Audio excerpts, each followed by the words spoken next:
Happy New Year's Eve, ladies and gentlemen of the jury.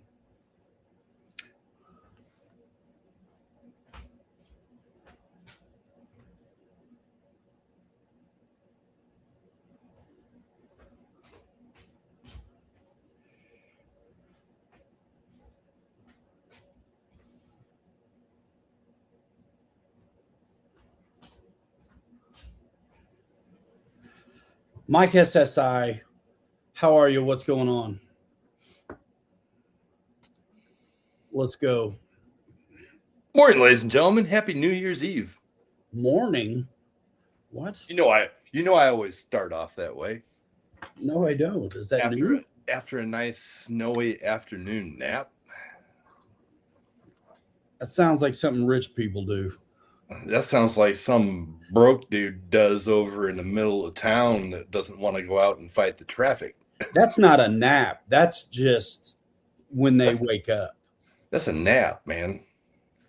That's what it is. Honestly, it's an old guy that has to make it to midnight. How's that for an answer? I see. Is that better? That works. Yeah, I'm up till 2 like every night. So it's I can't get up early like you guys though. Yeah. I'm up at 4:35, 5 o'clock every morning. That's ridiculous. And by the time 7 o'clock rolls around, I've got 3 or 4 cups of coffee in me, and I'm ready to take on the day, bro.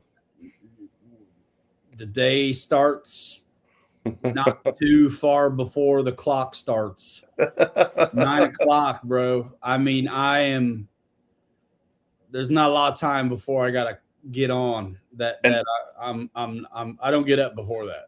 And bro, this is week number 2 for me being off. So shut your face. Dude, I do Christmas Day off. Yeah, let's save this for a minute because you bastards that have been off for 2 weeks. What? Hey, you've been out playing in the sand and the snow and stuff. I'm sitting here like son of a bitch. Then last weekend, when I actually could have played, bro, I was in bed all weekend. What? I was sick. Oh, really? Yeah, Monday was tough, but Saturday, Sunday, gone to the world. Sleeping. Yeah, dude, last Saturday, we actually did Christmas with Bree's family, so Saturday was out for me, but yeah, no, Kirk and I both I take 5 days of vacation, and with the holiday structure, I just get 2 weeks off, and quite frankly, as stressful as this job can be for me, it's kind of nice to get a break at the end of the year, honestly. It's always nice to get a break. I'm just jealous. Yeah, that's all. Yeah, so Kirk and I just, we kind of decided, hey, he's off same time I am. I'm like, well, let's make the best of it on the days that we can to go enjoy some of the toys, when we can.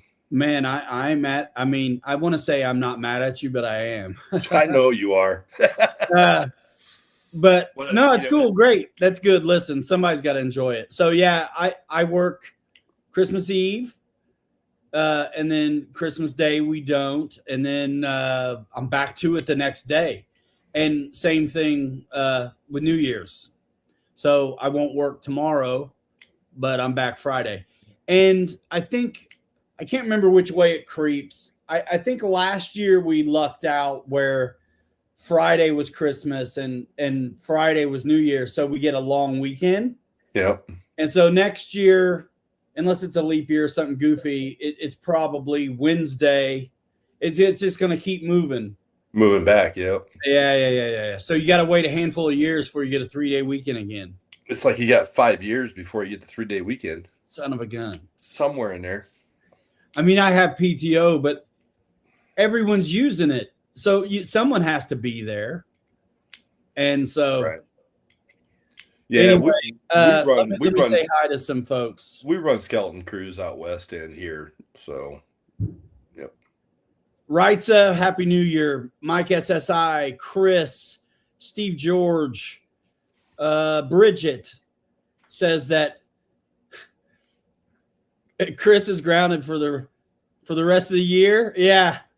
Well, tomorrow's a new day, and a new year. So Is that because he's buying stuff off your wall of fame behind you, or what? yeah, maybe I should open up the shot a little wider, show what's available. I still got to ship out the Bronco to him. Who wants what, ladies and Big gentlemen? money. You don't need to sell stuff. Big money. I whatever. do. Man. I got to get rid of stuff just to make room for more pre-runners. I'm becoming pre-runner. Bro, I got to get rid of stuff to keep the lights on. Come on. Let's see. I'm so poor, I can't pay attention, is what they say.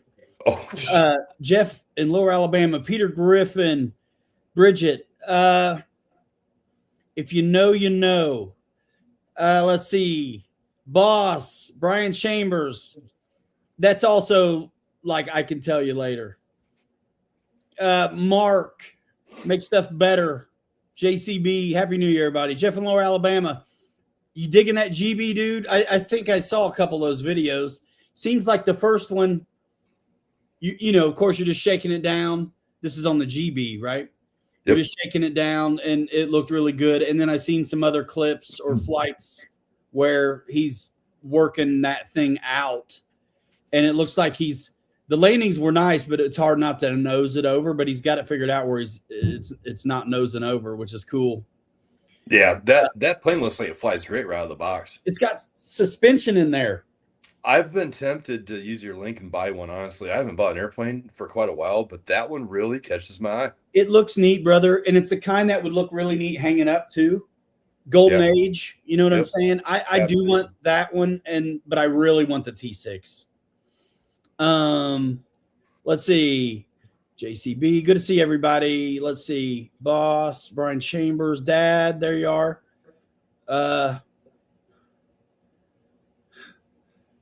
Yeah, Brian Chambers. Watch other guys play with toys. Likes it on the 4S 3200. That's a sweet spot for a lot of planes. CVO Hobo, what up? Jay Woody.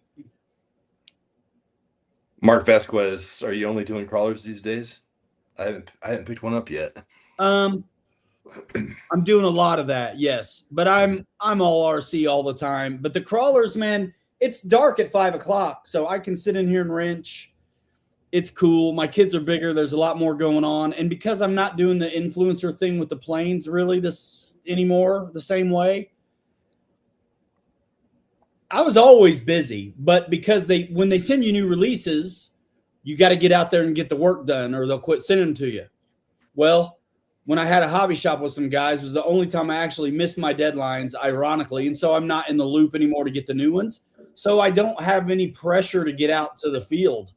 So I did it for many, many years. So I'm just kind of chilling. I'm doing my own thing. But I still do a ton of tutorial videos on programming airplanes. And I'm all in trying to be a helpful guy. That's really kind of what it is.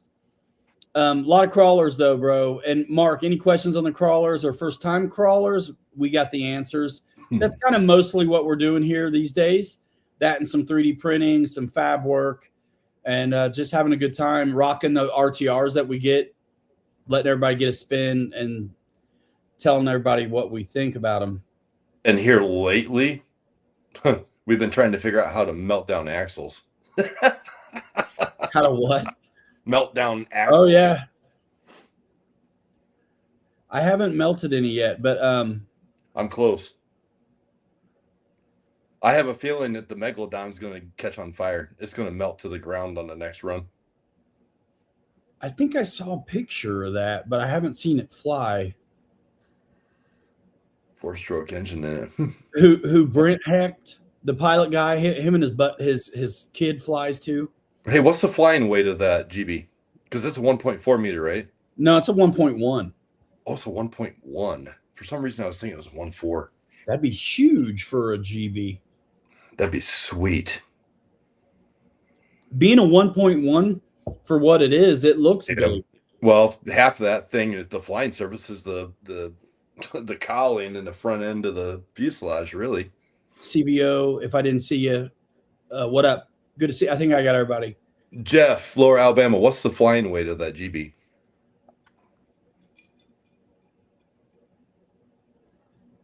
Flywing Oh, 450 size Airwolf. I never flew that. That sounds like a helicopter. I think it is. Landing gear weighs 4.5 ounces each. Wow.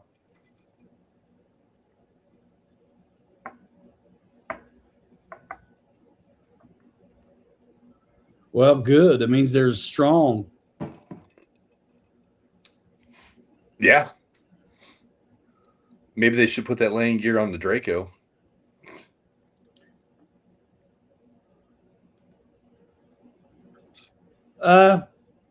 What's going on? Oh, don't. It's not embarrassing at all. There's heli guys in the chat. I just don't. I'm not familiar with them. Or you think I'm Wesley Miller or something, which it's easy to confuse. If you're talking about, does motion sell Flywing? Because I made videos there for 5 years, so it's easy to get the dudes confused.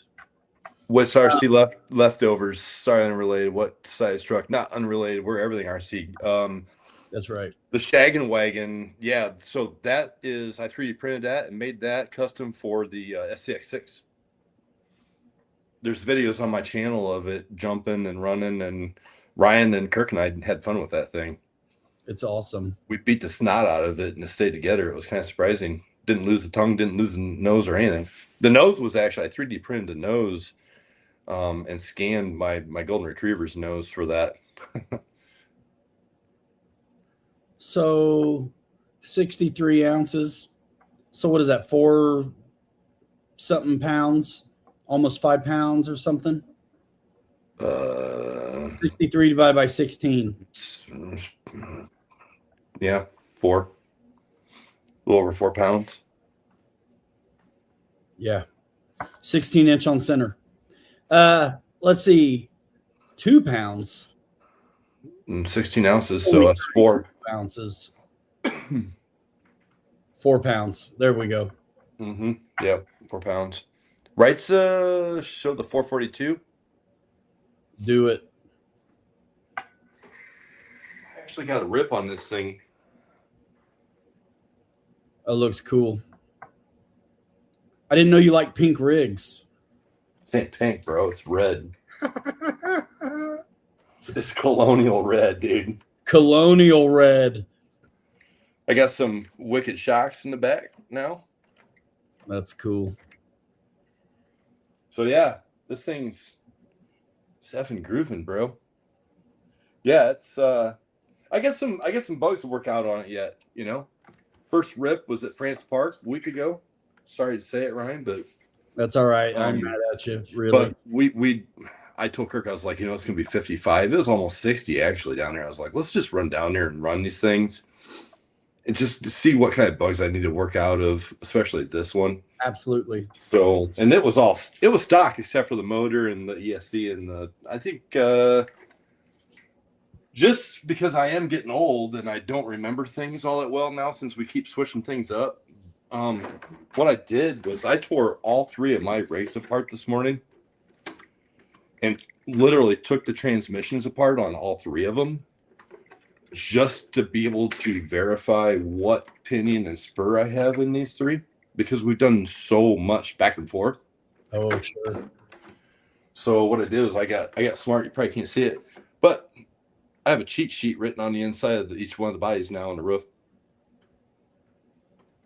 3.94159247623 to be exact pounds. Wow. Isn't pie in there somewhere? Somewhere. It's in Ryan's belly. The pie. Yeah, cool. 4 pounds. Sweet. Yeah, bro.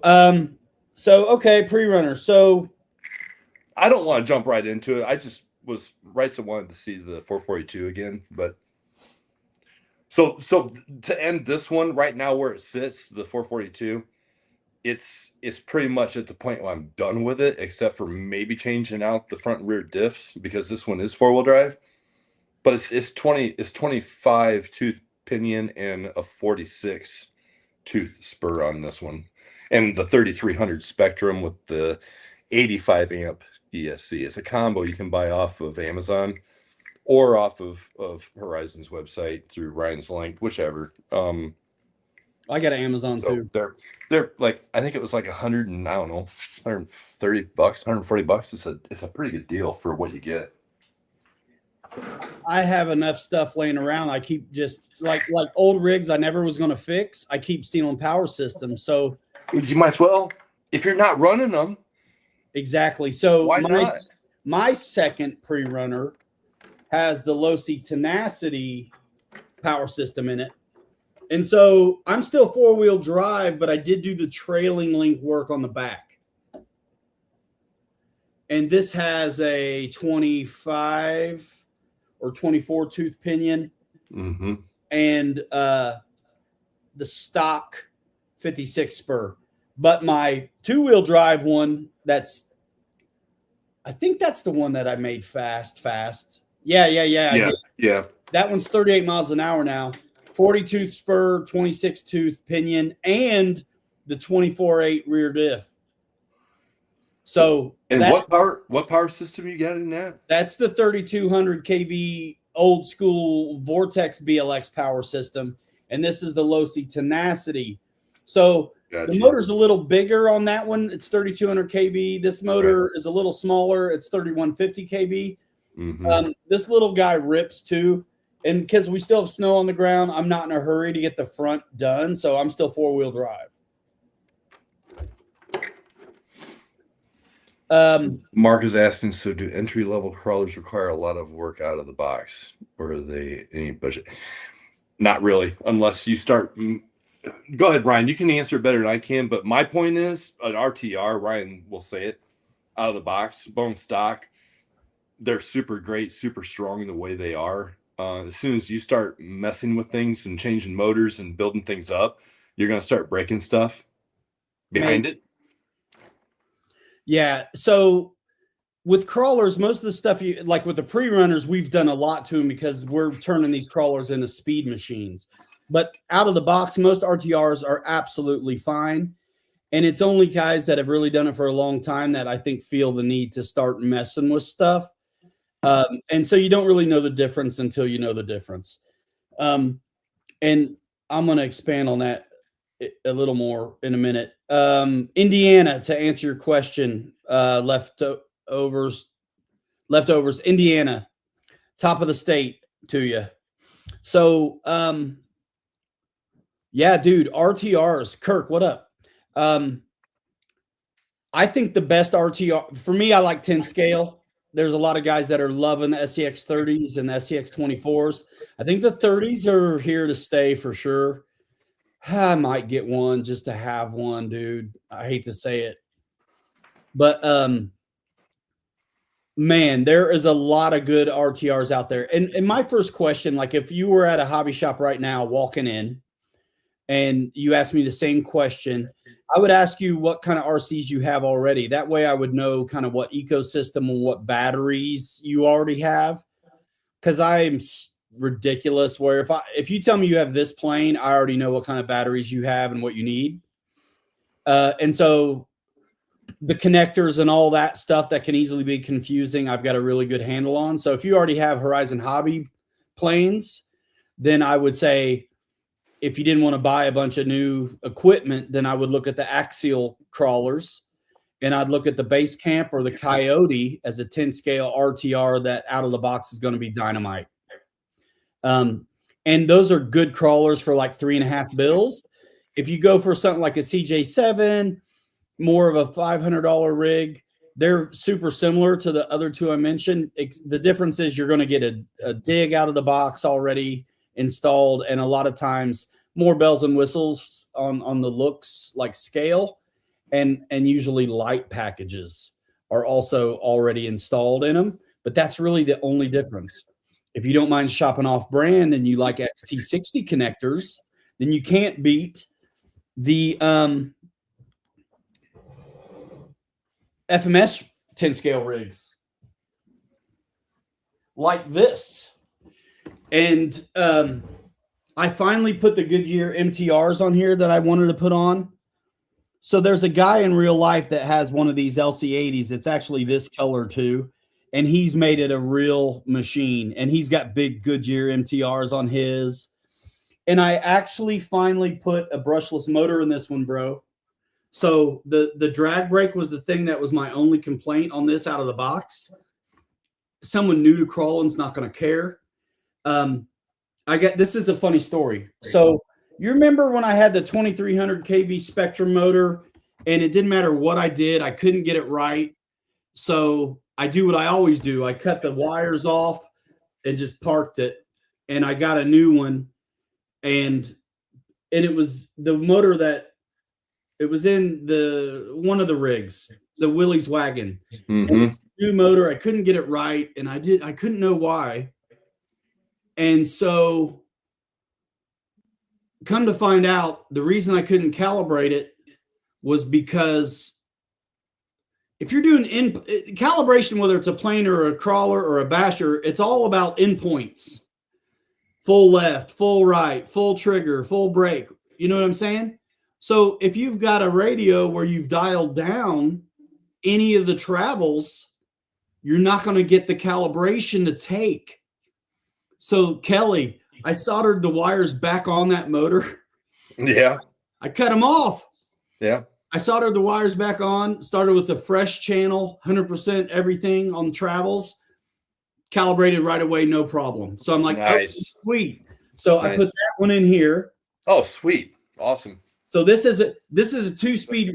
This is a $350 rig basically, but you get a $500 rig when you buy it because this comes with inner fenders. It's got lights. It also has a 2-speed transmission. So now this is 2300 kV brushless. So it's got a great drag brake and it's stupid fast now. Yeah. And it's got one other thing I learned when I did the conversion. FMS uses a light controller and it's weird. It's only to work with their unique 2-in-1 ESC receiver systems that FMS uses. So I messed with it and couldn't get the lights to work. And then I'm like, okay, I'm going to bypass the light controller and just wire it in instead of use the magnet connection. And it works. Sweet. Yeah. So I can't turn them off or on or anything, but I didn't care about that. Right. And when I was messing with it, notice this bumper's different. When I was messing with it, it flew off the damn table. Oh no! This table is like more than 4 foot tall, and it landed on the front. I broke the bumper. I ordered one up already, but I had an extra thing, so I shoved it in there. No. Yeah, dude, I got. Look at the wide load on it. I got extensions. There you go. All right, now you're talking my language now. This thing ran really smooth. I was always impressed on how quiet it was. I didn't like the drag brake. Dude, and there's a stock run on this rig from one of our favorite places. It's on the channel. You can find the video of this if you want to check it out. Stock out of the box. You can learn what to expect. And it's for a new person, it's going to be perfect. For a guy that's had performance kind of based modifications done to a lot of rigs at this point, I wanted to change it. So I got these MTRs on here and it's brushless now. I also put in that fusion into the Guillemot. Oh, did you make the swap on the motor? Yes. Sweet. And so I haven't got to run it, but I had already got into the ESC on the stock brush system and fixed the drag brake. And I verified that what I did actually did help quite a bit. Just on a couple steps, making sure it wasn't rolling off and stuff like that. And I think out on the rocks in front of my house real quick. And I really didn't get to run it other than that. But now it's got 2-in-1 in it. You got the 1800 in there? Yeah, because you gave me that for the Guillemot and yep. Oh, I put that in the Guillemot, and I was gonna maybe put it in the FMS rig, but I was like, it's fine. I'll just do the Hobby Wing and the Guillemot because I wasn't absolutely sure the Spectrum thing was going to work until I fixed it and tried it. And of course, it's already installed when you try it. I mean, I think I put it together and tested it before I installed it. But anyway, that's what you had told Pete you were going to do. So that's what I did. Change a bunch of tires, on some rigs, and Sweet. spent the weekend in bed. Yeah, man. That's pretty much it. Wow. Yeah, no, from my side of the fence lately, if you guys at all are going to look at doing any kind of pre-runners, I am here to tell you right now, foams, ditch them, and go to these rubber inserts, and especially the red ones, because they're wider and they fill up the tire to the point that you won't get any tire roll, and you don't want tire roll when you're going 35, 40 miles an hour in the sand and ripping and turning. I got these in this Megalodon when we ran it down. I got a video out, a couple of them now out there on YouTube, but dude, the thing is so stable. And a lot of it has to do with these. And I took these apart the other day to put new rims on these tires. So I had to order new rims to make it look cool. Those things look like brand new yet after 2 hardcore rip sessions. So if you guys are going to do any pre-runners, get these red Endura inserts, these rubber inserts. It's the way to go, because your foams they're gonna get ruined. We've already proven that. Yeah, Kirk's, love those in mine. Yep. Kirk and I both have them in the majority of ours now and absolutely love them. So anyway, need to get us that and try them. The CJ7, it's if you ask me, it's too soon for it to be discontinued. There's still going to be a bunch in other websites and potentially local shops, but it's worth getting if you can lay your hands on one. For sure. Hey, and that's got the same tranny in it as what the Rubicon and the older the Wide Max Jeep that I had. Yes. So the early Bronco, CJ7, Gladiator, Rubicon. Yes. And your kit build have that transmission. Yep. And then the base camps, Coyotes, base camp builders kits. Yeah, they have what we've been working with lately. Yep. I know where there's a brand new Jeep CJ7 sitting at that hasn't been driven. The one you modded up for your boy? Yep. That thing is hot, dude. Brand new. Dude, yeah, the FMS stuff, if you really get to looking at them, they are very reminiscent of TRX4 style design. They're good rigs. And what's interesting is some brands, when you look at them, it's like, all right, that's axial for sure. Even a 10.2 to a 10.3 to these different kinds of 10.3s we're talking about, they're still, it's like, man, that's totally axial.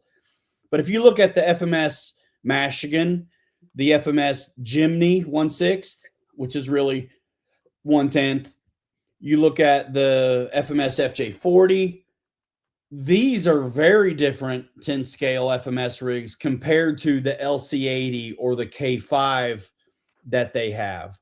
And they sometimes companies will shop other brands to get rigs and then put their name on it. And that's part of what that is. Also, FMS is in a way relatively new to the surface game. And so that's part of it as well. They're not bad. It depends what you want out of a thing. Like I got the FJ40 and the Michigan, and I've done 4 or 5 of the Jimneys, and they are exactly the same chassis, whether they've got leaf springs on them or not. So when you had the leaf springs from the Jimny, they're interchangeable with the FJ40 and the Michigan, but the K5 and the LC80 and the other rigs are their own thing, completely different, even though they're all FMS, if that makes sense.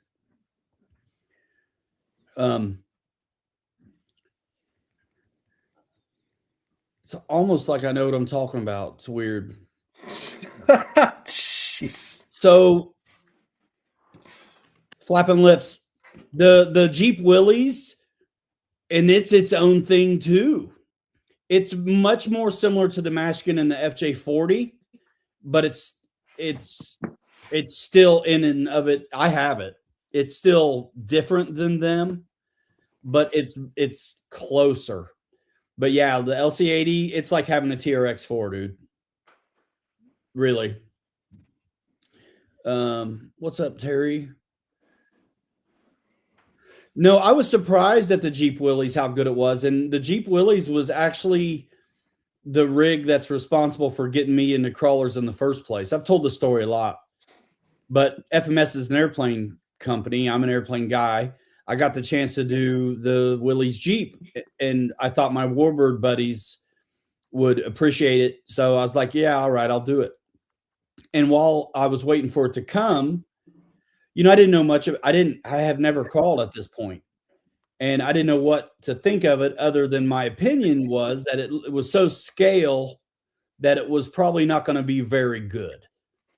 But if I'm going to make a video of this thing, I don't want to talk out the side of my face.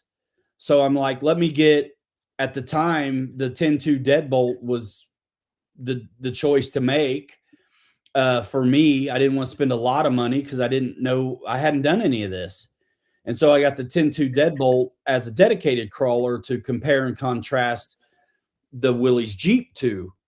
And I had that deadbolt first while I was still waiting on the Willys to show up, and I ran it, and I was like, oh my gosh, I really like this. I'm super surprised that I like going slow, but I loved it. And then surprisingly, as a benefit, the Willys is surprisingly good for as scale as it looks. But yeah, that's what got me started. Leftovers 2707. No Tychos in the house, but show them your Kyosho, Kelly. Right there. Yeah. This is the most nostalgia we've got anywhere in probably between me and Ryan's channels. Oh, yeah. An old Kyosho pickup truck. I think it's an 84, if I remember right. This thing's legit if you guys haven't ever seen one of these. Let me get a hold of it better so you can see the chain drive on the bottom of it.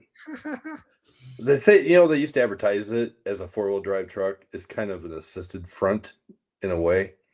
It's really 2-wheel drive, but I put an aftermarket, like small, cheap brushless motor. Take that back. Yes, it is brushless motor and ESC in there, and it runs great. It runs great in the grass. I don't beat on it, but yeah, man, that's the closest to nostalgia to getting this. Is that a stock? Arena.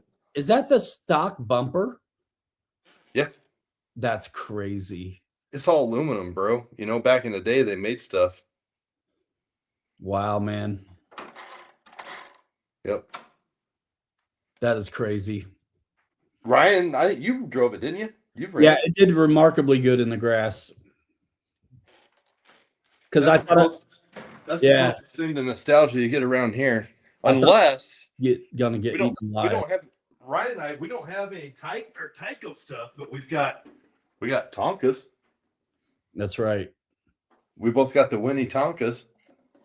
And you were talking about, these are FMS Jimny chassis. FMS Jimny chassis. I've done 5 of those. Leafed and all. Yeah, man. You can never tell by looking back there what was a Jimny. Right? Yeah, so one more trick up my sleeve though. This thing, I know you don't want to hear it. Look at these new rims I got on this bad boy, bro. Nice. So this thing, I did a hack on it and took, while we were talking about the CJ7 and the Rubicon and those style transmissions with the lockout to first gear, but you could take the transmission and break it apart and unscrew the lockout and take the spacer out so you could have that first and second gear option. Well, I did one better. I took the damn thing apart, took the spacer off, and put it on the other side so I could lock it into second gear.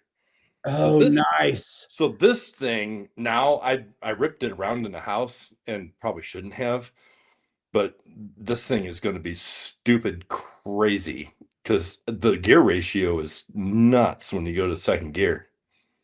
That makes a lot of sense, especially in these pre-runner cases, because you don't need a shift. Just like let it be that, right? So Right? Yeah. you don't have to steal a dig servo to operate your second gear now because you never had one for the dig anyway. Right. Exactly. Yeah. I mean, this one was a kit build, obviously, right? Yeah. So I bought that kit when it was on sale, the Rubicon kit. But I built it and put it together, and then I'm like, I want to go a little bit faster because it kind of sucks because when you're doing something like this on those type of transmissions, they got that little metal plate that the motor adapts to in the different configurations up to 18 tooth pinion. You know what I'm saying? And Yes. you can't move, you can't do anything different. So I'm locked at 1840. I think 1840 on this or 1846. It's 40 because 1840, yeah, it comes stock with the it's the 40. same spur gear as the CJ7 and the early Yes. Bronco. So it's a stock 40. Yeah, you're right. So I'm That's what's in 1840. there. That's the spur I got Oh, in in the there. bug? Got Yeah. you. It's Yep. not really made to go in that trans, but it can. Sure. Anything, you can make anything work, right?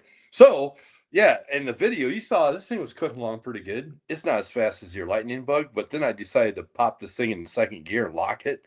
Holy guacamole. Nice. I Yeah, can't wait till we go ripping.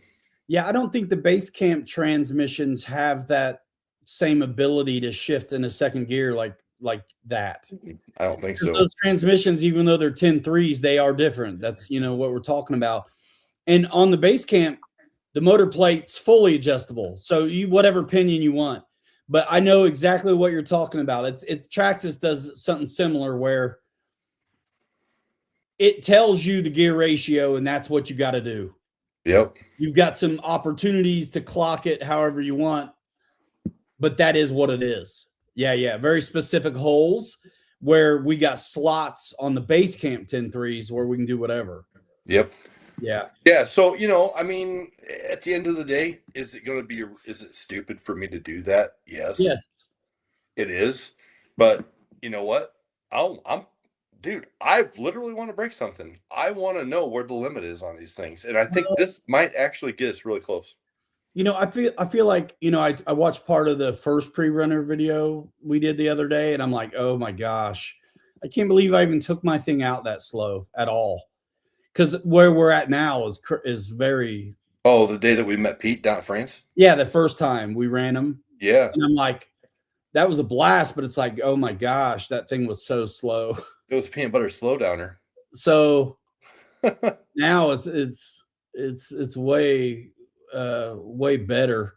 But I feel like with the pre-runners, there's like, all right, let's chase speed, and that's its own thing. And then there's just running them for real. And then so the drivability comes into play. And so this 38-mile-an-hour job, why I like that is because now I know it's geared so hot that I can actually, my goal has been, I have a ton of 2S that I don't use for anything anymore. Like 2S 5000s, crawler batteries. Back in the day when I first started crawling, I didn't want 3S. And that was goofy and wrong, but it worked. And I was only crawling by myself. I never really got in any situations where I needed the wheel speed, whatever. But so anyway, I got all these 2S 5000s that aren't doing anything. Right. So now I can run. I need 3S for my crawlers. I need 3S for my F86s. So if we're bringing out pre-runners, I can burn through 2S all day, and I don't care because I need to get me some more 3S batteries, but at the moment I gotta conserve. So it's like, man, if it's 38 miles an hour out on the street, that's fine. I don't need that when I'm racing you guys because legit 25 miles an hour is about enough. Right. But it's nice having it there if you want it. I think being locked in second gear on this Megalodon, I can run I can run 2S on it and just cruise, you know? And the thing is, on the 2S or on the second gear and the 2S, I'm actually not going to be turning as much torque at the rear end either. So it's going to actually be easier on the drivetrain, I think, until I get to 50 mile an hour and things start Chernobyl and falling apart and blowing apart. Hold on real quick, man. My kid's at basketball practice and he's trying to work out his evening. Hold on real fast. Dad, come get me. Take me here. Take me there. Hey, dude, what up? I'm on TV. Real quick. How's come? You already talked to mom? Oh, is basketball's over and is she taking you over there?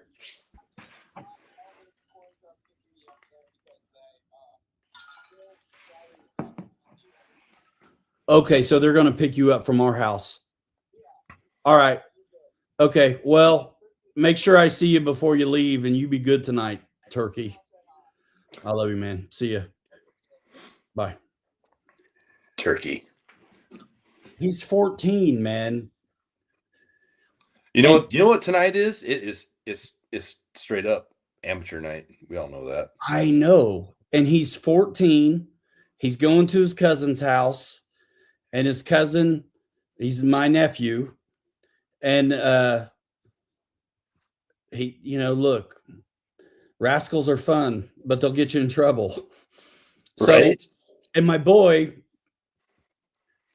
I'm glad he tells me everything, but some of the stuff he tells me, I'm like, bro, I'm your dad, not your friend. You're telling me, but bro, dude, you got to hear this. Talking about kids, there's a 20-year-old and 18-year-old live next door. Okay, you've been to my house. yeah. The house directly next to me is pretty close, like really close. And I'm really close, good neighbors with him and his wife. So the 18-year-old apparently, well, at 12:45 this morning, midnight, I'm up in front of my computer because I can't sleep, and I'm working on this other rip video of the pre-rippers, and my golden retriever starts going ape at the front door, and I'm like, what?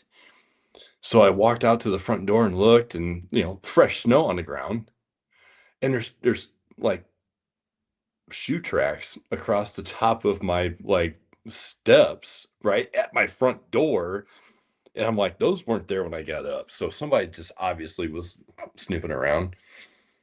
So when I got up at 05:30, what's daddy do? Takes dog out. First thing I do, I got to put on my boots, go out and figure out what's going on. And so long story short, I sniffed the tracks all the way back to my neighbors on the riverside at his deck, and they were right from his patio door. So I'm like, what the heck? Because it jumped the fence, went between his house and my house, opened a gate, went through my gate to get out front, and walked right across the front of my house. So I'm like, private eye, KK here. So I actually texted him at when I knew he was probably awake at 8:30 this morning. I'm like, bro, you need to go check your stuff, man. It was come to find out it was his 18-year-old, their 18-year-old kid that had snuck out to go hang out with some chick last night at 12:45, 1 o'clock. And I'm trying like, to go to the wrong house or what? I'm like, can you tell him not to jump the fence and open my gate and walk right across the front of my house? Dude, you got a car out front. Go get it and leave. Well, now the whole internet knows. It's like, be quieter next time. Right. Yeah, he's on my camera out front. I was like, man, I need to check my camera. That's nuts. Crazy. That's crazy. Yeah, good times. At 12:45, my dog's going ape, and I'm like, what the heck? Man, I was not similar at all, but just as startling. It's trash day, and I forgot to take it out last night. So this morning, right before I get on, I'm like, it's morning. I got to hurry, and because I got to get it done for whatever. So I come out the garage and around to go get the cans to drag them out to the street. There's 3 humongous wild turkeys right there Oh no. in And my they'll come face. after you. Yeah, and I scared them. They scared me. It was hilarious. And they ran away a little bit, but didn't run away all the way. They like got far enough away and thought I couldn't see them, and they're behind something. They're all kind of looking at me because I had to make a couple trips. And yeah, I was like, I'm done now. I told them, I was like, I'm done now. It's cool. You can chill on the fence if you want. Oh my gosh, yeah. You And ever had one of them chase you?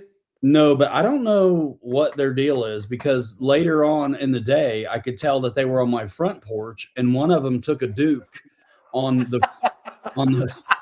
front step. Dude, that's awesome. Mishawaka turkeys. Yeah. No more raccoons because I completely skirted and resided the patio room, which is where I'm at now. So yeah, no more raccoons. I had a family of them at one point. I was catching one every night and taking it miles away to a river. Yeah, that was fun. I really felt like Mutual of Omaha things were happening. I had at one point raccoons living underneath my deck out here by the river. I got a couple rabbits living underneath there. There's a groundhog, unfortunately. Muskrats. Like, it's crazy. Snakes. We got water snakes all over in this river. It's just one thing after another. Sounds like a Disney movie, bro. Right. Right. Hey, another known good secret. I just bought one of these on Amazon. It's for bicycles. Yeah. That's that speed meter thing. It's real lightweight and small, and guys buy them for airplanes too because you can it'll tell you altitude, speed, stuff like that as well. So I bought one of these. It was $37 to be able to throw in these rippers, and so we can see what speed we're going, so we're not putting our phones in there. That's great because that's ridiculous. It is kind of stupid. I got a brand new iPhone like a week ago, and so I didn't even have a case for it yet, and I'm like, I really wanted to know what this Megalodon was doing. So I put the phone in a Ziploc bag and I zip tied it to the frame rails and then put the body back on. Dude, I'm glad I did that because I rolled the living out of that thing, man. Down the street. Yeah, yeah. I was like, good thing you did have the body on it because that'd have been bad news. That's hard on the phone. Oh yeah. Okay, boss says he has one. Awesome. Rafe says hi. My kid says hey. What up?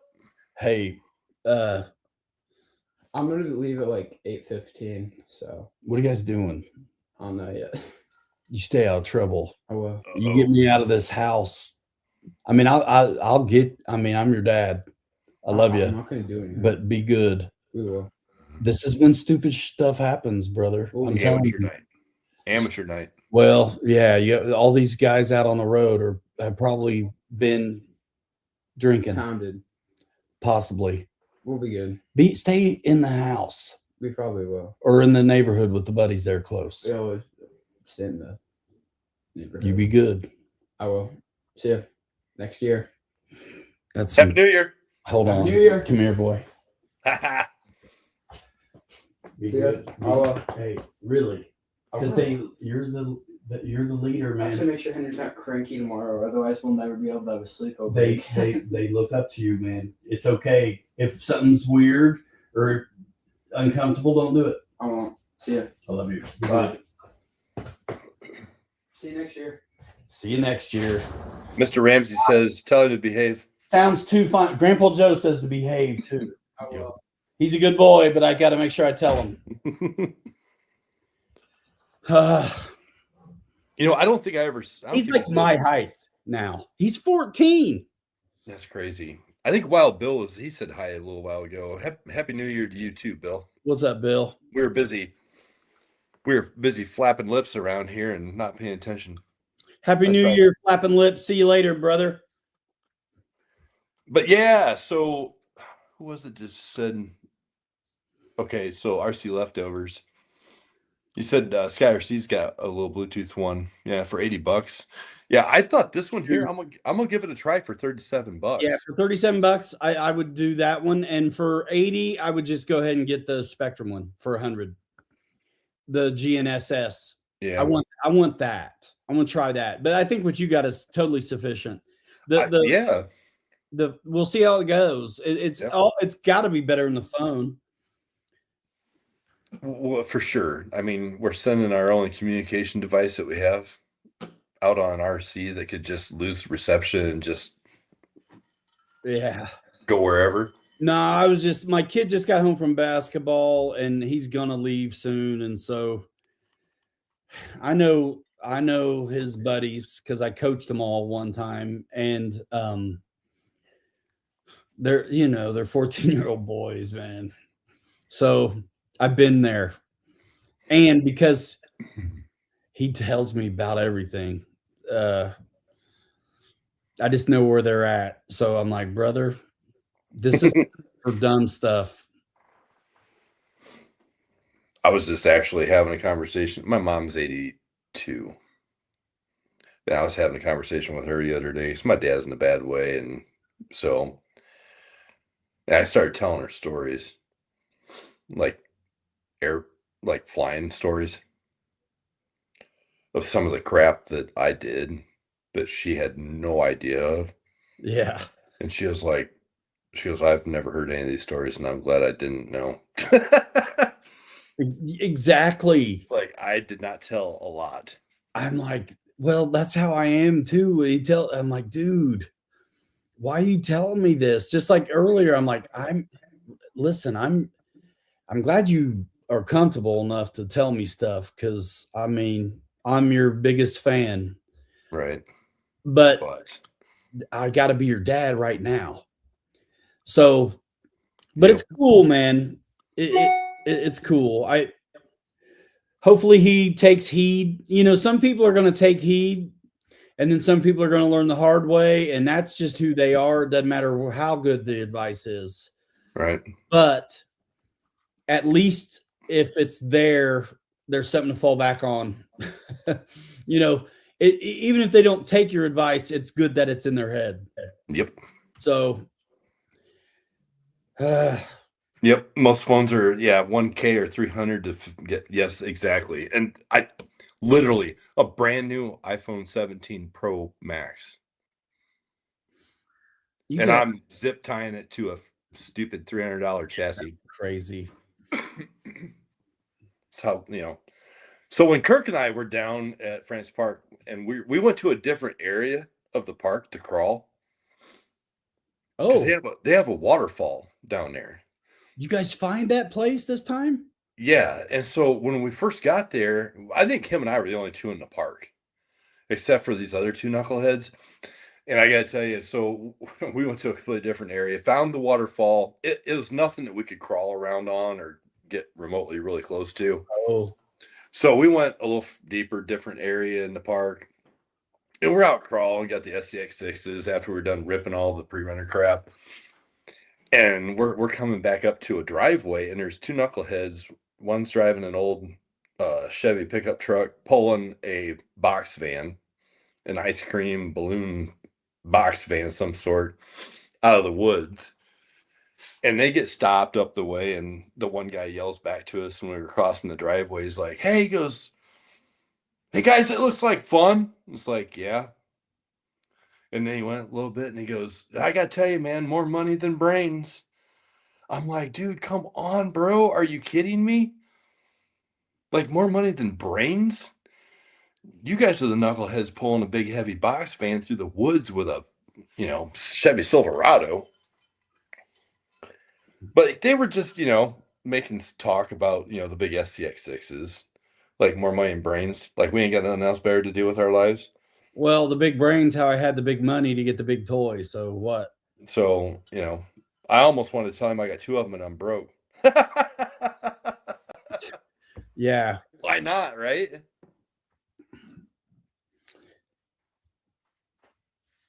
I mean, yeah. I just was like, you know how I am, Ryan.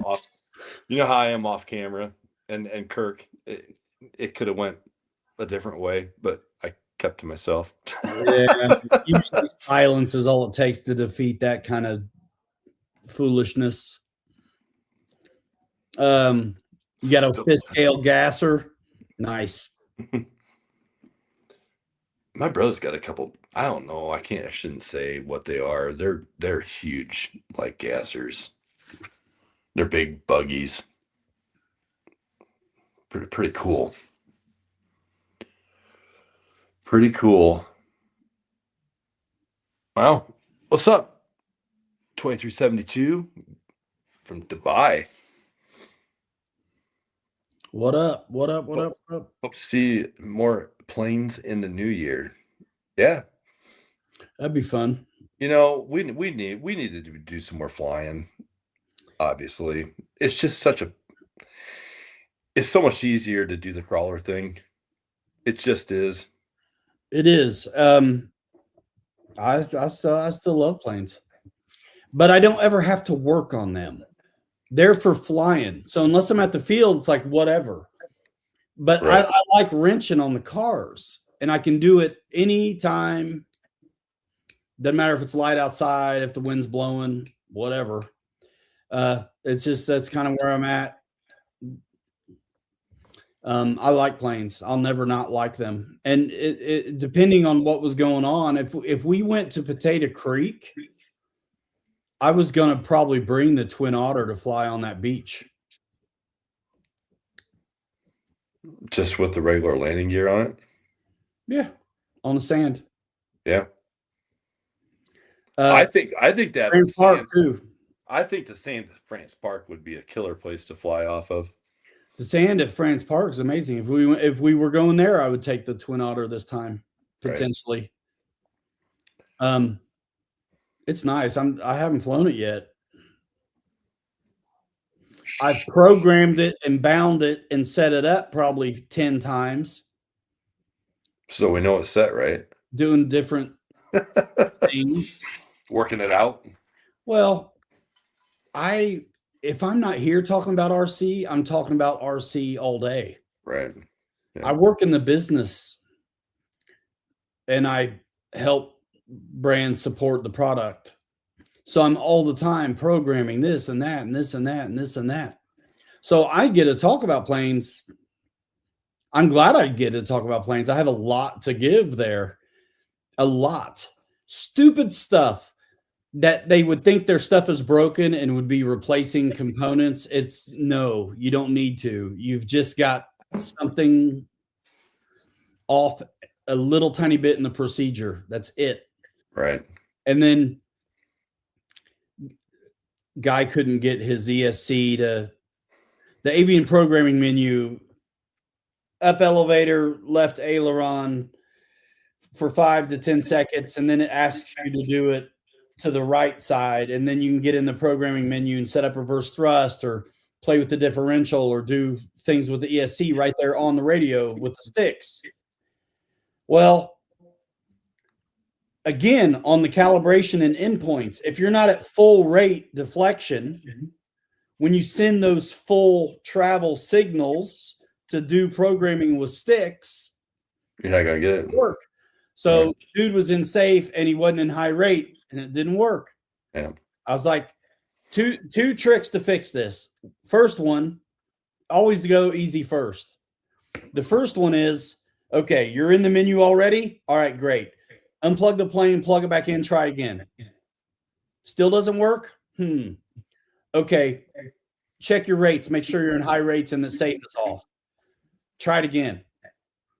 Oh, there it is. Okay. That's it. Yep.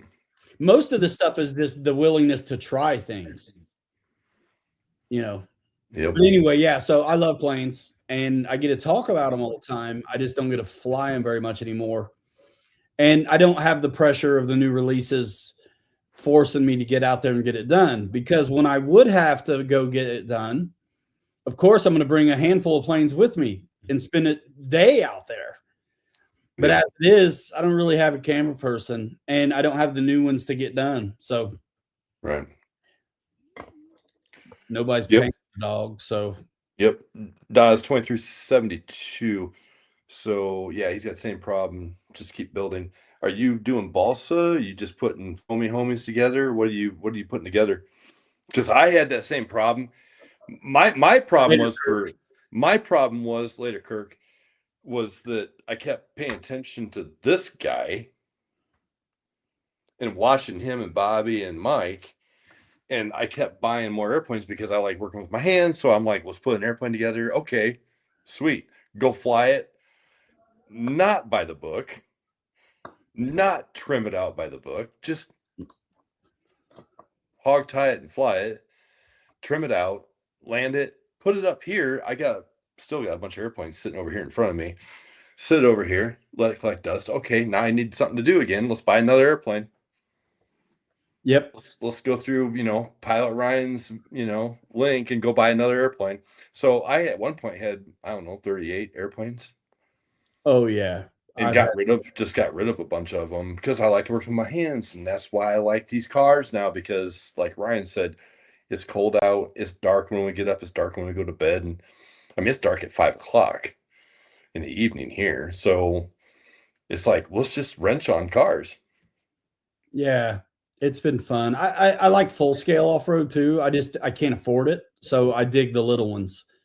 Oh, wow. 210cc fly Nice. baby. Nice. Wow, nice. Yeah. Hey Woody, absolutely 100%. Yes, I can. You want to adjust the gains while you're flying it? Set up the adjustable gains, or you just want to adjust what's there now and leave it fixed? Let me know, bro. I'd be glad to help you. Boss, yeah, dude, I get it. I did, and you know what? I actually grew up building balsa planes with my dad. Mostly ARF, but first My- kit build. Nice. Yeah, it's cool. Yeah, cool. Someday I might do a wood one. I don't know. I always say that, but I just, man, I got so many kind of coals in the fire on these projects.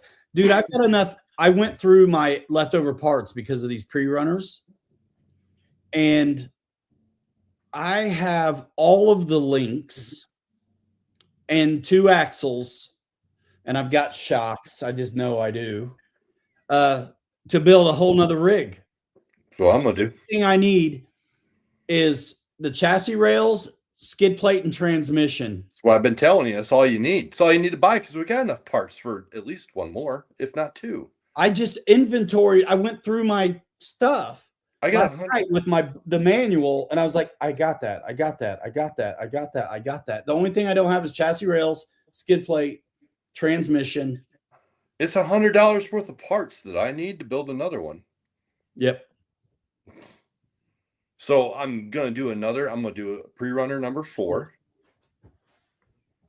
I'm gonna do number 4, and I'm gonna do number 2, mullet.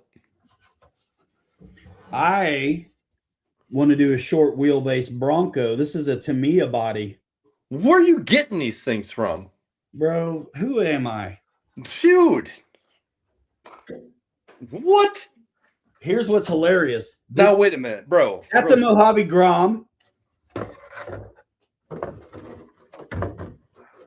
It's not that much bigger. What are you wanting to do with that Lexington body? Make a short wheelbase 10 scale Crawler or ripper? crawler. I was gonna say there ain't no way. I don't want any part of that being a ripper. I wouldn't want a short wheelbase ripper, No way. but a crawler would be fun. Short wheelbase. Yeah, that'd be cool. So here's a perspective. Hold on, this will be good. Oh, boss says he has that Bronco body. It's a Tamiya one, man. I got all the chrome bits, all the stuff that goes with it. I've had it forever. The whole top is scuffed up because I've been storing stuff in it forever. Nice. So I need to get busy and work out that body you gave me. That was it, Chevelle. Yes. I need to work that out. You used the base camp on that, boss? Did you shorten the wheelbase?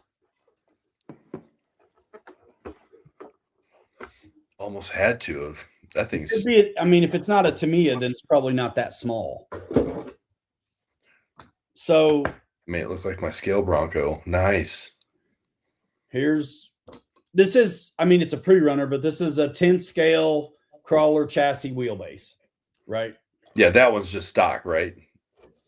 I mean, it's got You haven't stretched it? no, because it's on butter patina. Yeah. yeah, and until the Corvair files come, then I'm just leaving it this way so I can use that body. Happy New Year, Wrecking Roy. But look how, so that's Oh. a 12.3 wheelbase. So this is like a 10-inch wheelbase or something. What? Yeah. So Wow. I can get this will be interesting. And it'll give me a good opportunity to run the 4.19s instead of the 4.75 size tires. You know what? I wonder if the chassis rails that I bought, that I made the mullet truck with, if you could cut those down, and because they're carbon fiber, you could probably just drill out where you need things and move things forward on those. You probably could. Does that come with a skid plate? What transmission? It did. If I remember right, it did come with a skid plate. And I got one of them. I got one of them little transmissions that Pete's been buying for his rippers. This kind of transmission I got in this. You know what might be a good base for that? I don't know if you can see it, but you could really probably just about get away with using one of these. I cut the rails off the back of this. There was rails back here at the back. Do me a favor, measure from the front axle to that top mount where your shock is. Well, if you're willing to wait, I'll be back. It's not that big a deal. Do it later. So, you know the little Element Bushido? I wonder what the wheelbase is on that, because that's that short little Suzuki Samurai thing. I'm gonna switch cameras here Let because me see. I'm looking up the Bushido. I don't need to buy a rig just to steal the body off, though. see that, bro? I bet you could make that work. Because I mean, your traditional rails are different at the back, especially. Well, what really matters to me is where your shocks are mounted on the back to the front shock. Because with what you got, the way I got this cut off right back here at the back, you could just about use smaller links and a smaller drive shaft and bring that whole thing forward. Yeah. And well, these are basically cheap. check it out like this. So think about it. That's like a 12.3 wheelbase, probably. Yeah. And so if the shocks were straight down in the back to an axle, that would get it done. I bet you could come 2 inches forward, you'd be right there. That's what it would need. Yeah. I kind of want a little more scale looking deal instead of all that breakover, but that's cool. Yeah, I mean, unless you custom make your rails, it might be kind of hard to find something that'll fit that. I'm assuming what'd you say it was? Is that a Tamiya body? Yes. So they probably have a chassis, obviously, or that would fit that, or used to. I wonder what kind of chassis it is. That's Yeah, a good idea. Because all I need is the rails. Because just go see what they got. Let me look at this Bushido really fast. I'm curious on the wheelbase. Victor, Happy New Year to you. Yeah.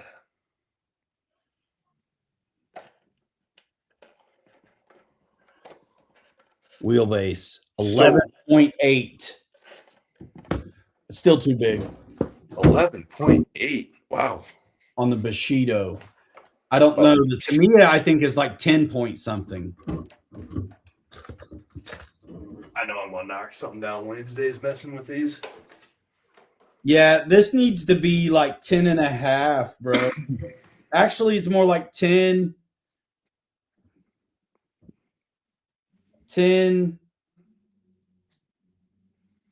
just a little over 10. Between 10 and 10 and a quarter is what the wheelbase should be on this.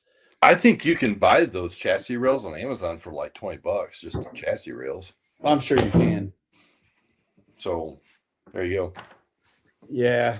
Cut them up. So much other axial stuff. I thought about just making, because there's not, why can't I just cut the middle out and bring it all together on an axial? They're sliding anyway. Right. Yeah, they do. And then you get to keep all the ends and the cross members and all that stuff. It's correct. Right. Just drill your own holes if you need to. Yeah. Let me look at the Tamiya wheelbase.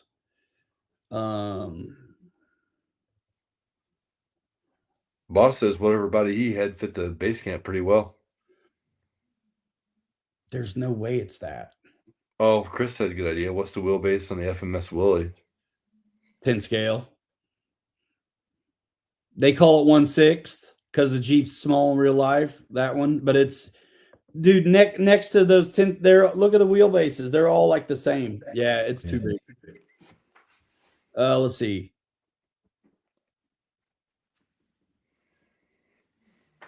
I'll find out, dog. Hold on. Bro, if I did have a tape measure up here, I bet this one here's pretty close. It might be. I'll bet you it is. Yeah. I wonder about the that short wheelbase RC 4-wheel drive Leafer might be good. But here's the deal. I already have the bits. You know what I'm saying? I got the. He's got the mods. He's got the stuff for it.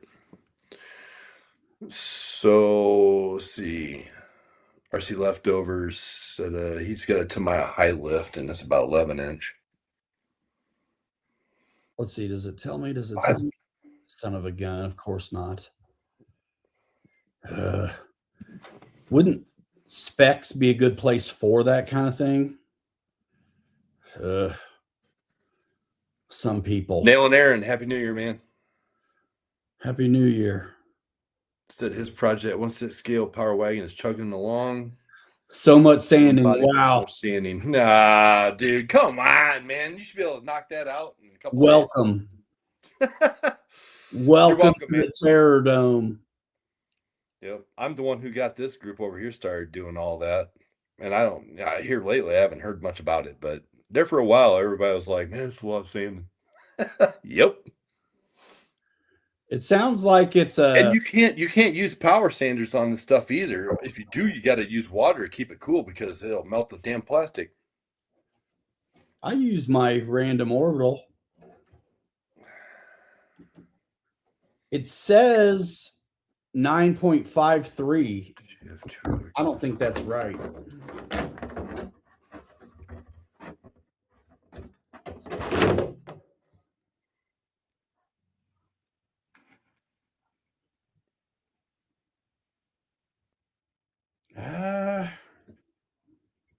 Anyway, somewhere around 10 is what that takes.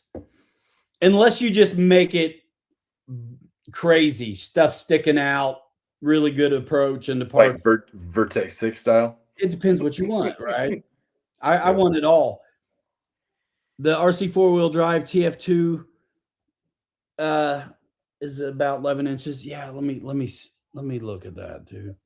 But again, I already got all these axial stuff. So I want to use it. Yeah. I would. You got a good point by grinding stuff down, cutting things off, and shrinking. They already are inside. And just drill new holes. Be done with it. It's a skid plate. Use the trans. So right now I'm trying to kind of source a 10.3 transmission from the base camp style 10.3. Buy them all day long on it, or no? Yes. Let me tell you this. Do you want the dig? Because if you don't want the dig, you can buy them on Amazon all day long for $20. A 10.3 trans. Mm-hmm. Is it 10.2 or 10.3? Because that Amazon stuff doesn't ever seem to tell you. The one I bought two of those. I don't need the dig. I just need the skid plate and the trans. Honestly, dude, chassis rails, skid plate, trans. So what if they're 10.2s? Buy the skid servo plate. mount. Buy the skid plate for the 10.2. If it's it is a, available, good if luck. if it's a 10, dude, you can buy 10.2 skid plates all day long on Amazon. The Galan 2 is 10.8. Just buy the 10.2 stuff.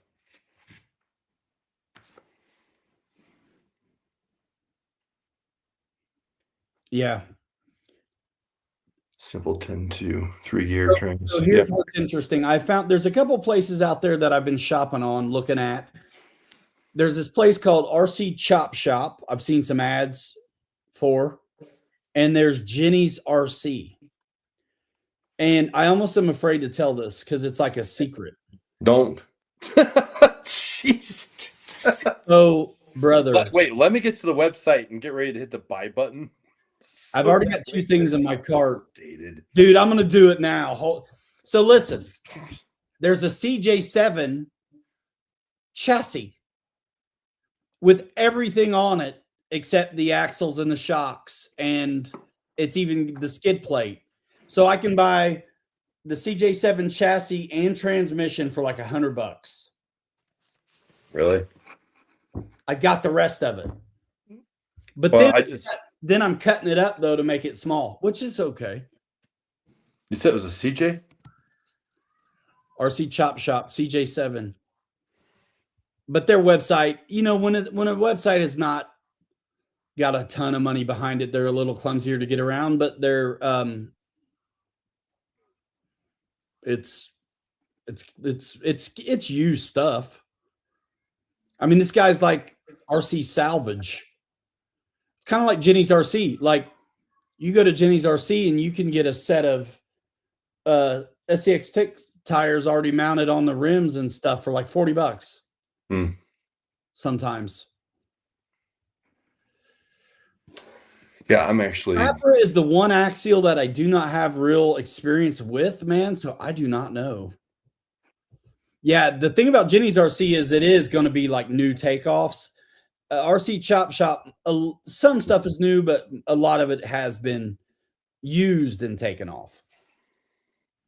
But I mean, man, I'd much rather buy a crawler and take my gamble on the transmission still being good than like a basher. I mean, what have you done to mess up a crawler transmission? I have yet to need to fix one.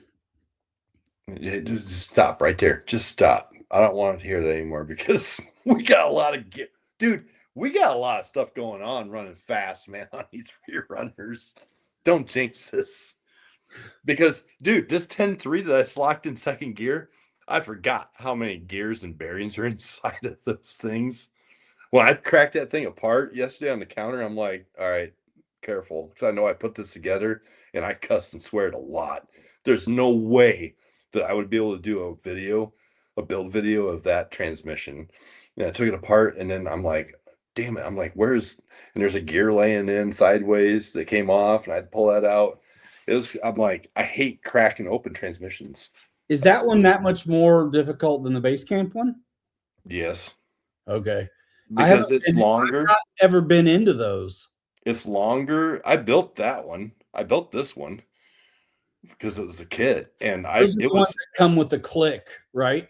Yes, but there's a fix for the click. I fixed mine. What is it? The dig to go 50 mile an hour. Yeah. No, actually, Exo Cage did a video on that click, and he showed how to fix it, and I did fix it on this one. You remember what he did? It had something to do with one of the gears was on it had to be on a certain way, and in order for it to not make that click sound. I think that's what it was, and I took it all apart and did that, and it did quiet it down. Nice. But yes, these are But this one's, these have dig and two-speed trannies. Right. And it's long and it's narrow. And that's what's crazy is that until really today, I didn't realize that 2-speed was in there. It just needed turned on, so to speak. I didn't know that was that easy to do until today. I'm gonna do that video. Did you read the comments in that video? It's No. exactly what I was thinking when I watched that video. Everybody really just lit them on fire for that video, how crappy it was. Because there's really no like up close, like take this, and this apart. Be careful of this, and this. Yeah, he just knocked it out. He just, yeah. So I'm actually, after I've done it now, I'm actually gonna set it up and just do a quick video of how to just either remove the spacer or move it like I did to the other spot, the other location, and just lock it into second gear.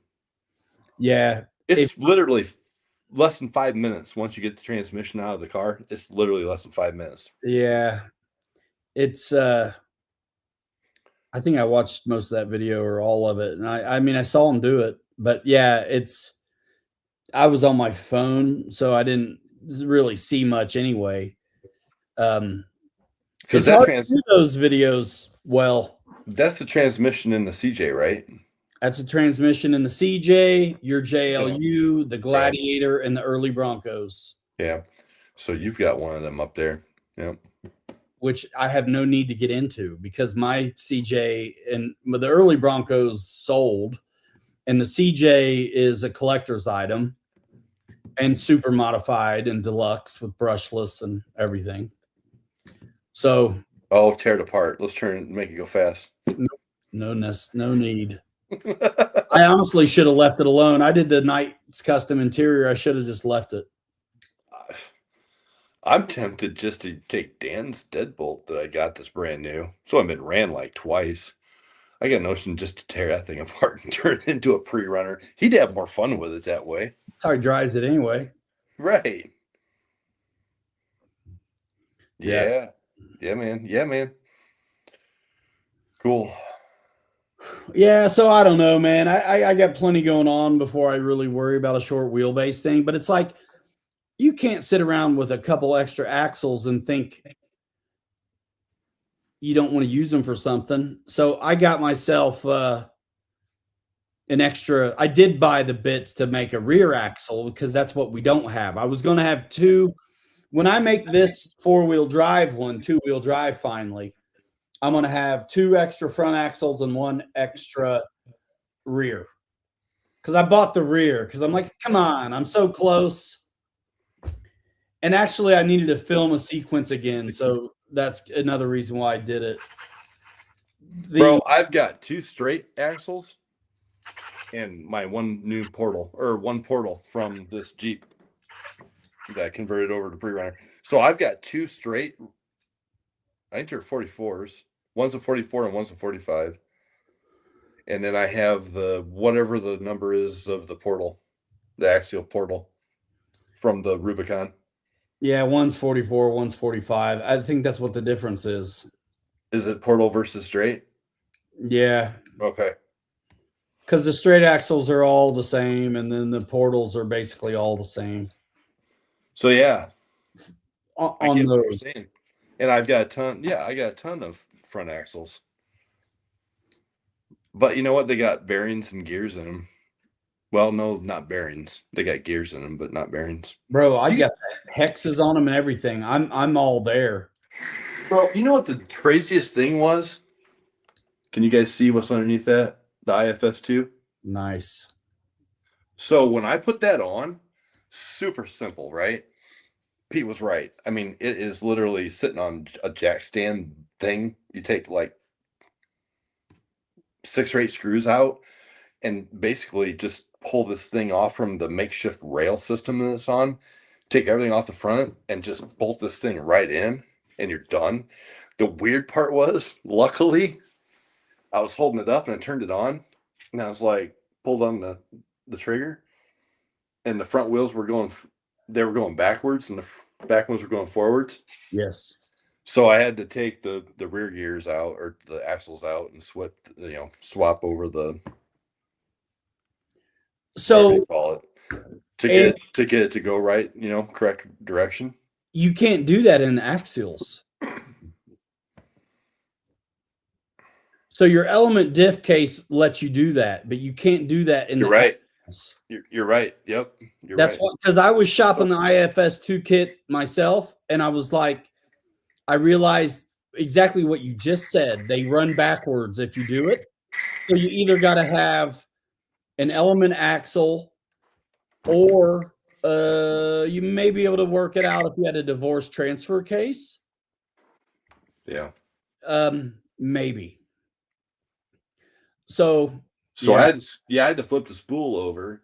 Yes. And then I realized my throttle was backwards at the ESC. So I had to get the computer plugged into it and reverse it. Then I took and calibrated my radio. You just switch 2 wires. I'm not into switching wires. I'd rather do it legitimately. But it is. It just at the bullets. Yeah, I know, but they're color coordinated. I leave them alone. I went about it the other way. Because if I ever take this apart and put it back together, I'm gonna forget. If I just went about it a different way. That's fine. And so I got that fixed. So when we were down at France Park, the damn thing was running. What was it? It was running fine. And then when I put this IFS, it was running backwards at France Park. It wasn't going that fast. So the speed control was reversed, right? So I had more reverse power than I had forward. Yes. So then I realized that, and I changed it when I did the IFS too. I realized it, and then when we went over and Spud Creek with the girls the other day to hike and trail with them and run these a little bit, I was like, now this thing's got a little more speed to it. There you go. Yeah. Sorry, long way around the moon, guys, but this RC stuff kind of gets. So what are you telling me? You did a bunch of programming, but if you were to have just switched the wires, you would have been done right then? Probably, yeah. Yep. Here's what's funny too. But like I said, I'm not switching the wires. I got the box. I got the computer thing to just log into it and just change it. So it's cool. It's cool, man. Yeah, you can program it, or you can plug it in, and then when you're talking about taking it apart, it's like, and put it back together. When you put it back together and plug it in and it runs backwards, then you know that, I got to switch those wires again, or pull out the box. Right. Yeah, man. I mean, I've done that plenty of times. Boxes are cool, man. I've done that all the time on the airplanes, because I mean, most time it's like you got to do that. Yeah, and the airplanes don't have reverse, so you're not gonna really. There's nothing there. It doesn't matter. It seems like everything's just set up a little bit differently with these cars. So they're color coordinated, they're color coded. I left them alone. Just plug in the damn box, just reverse the ESC and go. There you go. And recalibrate the radio. I'm curious. I want to drive your Lightning Bug with it all hot like it is. It's because stupid. I'm curious to see how that all works. Because, dude, now I've got like 75 or 80% steering expo in both of my number 1, number 2 cars. Wow. And it works super, super well. Yeah, I don't know if I have any expo in them. Yeah, I got a lot. You'll have to drive them. You'll be like, wow. Yeah, it's super, way more controllable. I think so. Yeah. I think Kirk cranked his up too the other day. He was like, yeah, that's pretty nice. So I've been just busy, I'm glad we were able to get out a couple times because, I mean, with these shit radio link radios that you love so much. If it works, it works. With everything that's on those, dude, it makes these things, so much easier to drive because there's so much more there than what you get on some of this other stuff. So yeah, I like it. Yeah. This gives you the ability to dial it. Yeah, that's cool. I'm all in on Spectrum. I know it already. You know what I mean? Yeah, for sure. 100%. I know it already, and it makes sense for me. Right. Anyway, It's just these radio links have a lot more to them that give you the ability to dial things in better. That's why I like it for the cars. yeah. Well, you can't beat the price of the receivers and stuff. Yeah, especially when they're gyro receivers for $20, $19. Yeah, that's nuts. That's crazy. Yeah, man. Cool. I'll tell you what, man. I'm about ready to bounce out of here. Yeah, dude. Yeah, so it's New Year's. I hope everybody got what they wanted for Christmas. I got stuff. I tried to buy myself something and it went out of stock immediately. And I thought I may have got the last one, but I didn't. So I almost had an optic. I knew that's what you were going to say. I almost had an optic. And so I don't. It's okay. I guess. But man, I've been trying hard not to get new tires for the Guillemot. Because Enjora's got real nice 2.2 rims, bro. And then the new Pro line, like BFGs. I'm like, dude, I want those. It's hard to beat Enjora rims, man. I gotta But be I'm gonna have honest. to give up that Guillemot anyway. So it's like, I'm not gonna do a lot to it. But I want to. Stock tires are fine for you. No, I'm just kidding. For anybody else but me and I hate stock tires. I know we all change them. You've been in this hobby for 30 years and 30 years. And I've been at this surface stuff for 3 years and I've probably got 60 sets of damn tires. If you got more tires than me, then you're super nuts because I got a lot of tires that aren't on rims. It's crazy, brother. I'm buying new tires all the time, so I need more B-locks. I keep buying the Pro Line Rock Shooter rims, which are pretty good. But I got beadlock rims that are sitting up in the shelf up with probably 20 sets of tires that aren't even mounted. It's crazy. Man, I'm real picky on tires though. Like these tires, those things rock in the sand. This an Enjora, like, I don't know, some type of mud tire. They work great. They're dollar store BFGs. Dollar store or not. No, they look like they're trying to be BFGs, which is a good tread. Dude, it's amazing. Listen,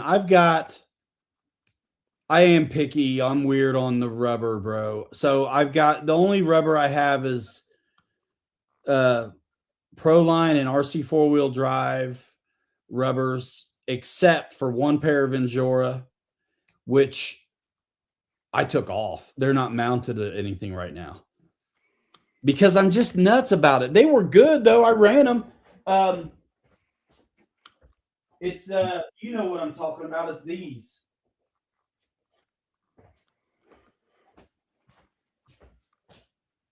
Oh yeah.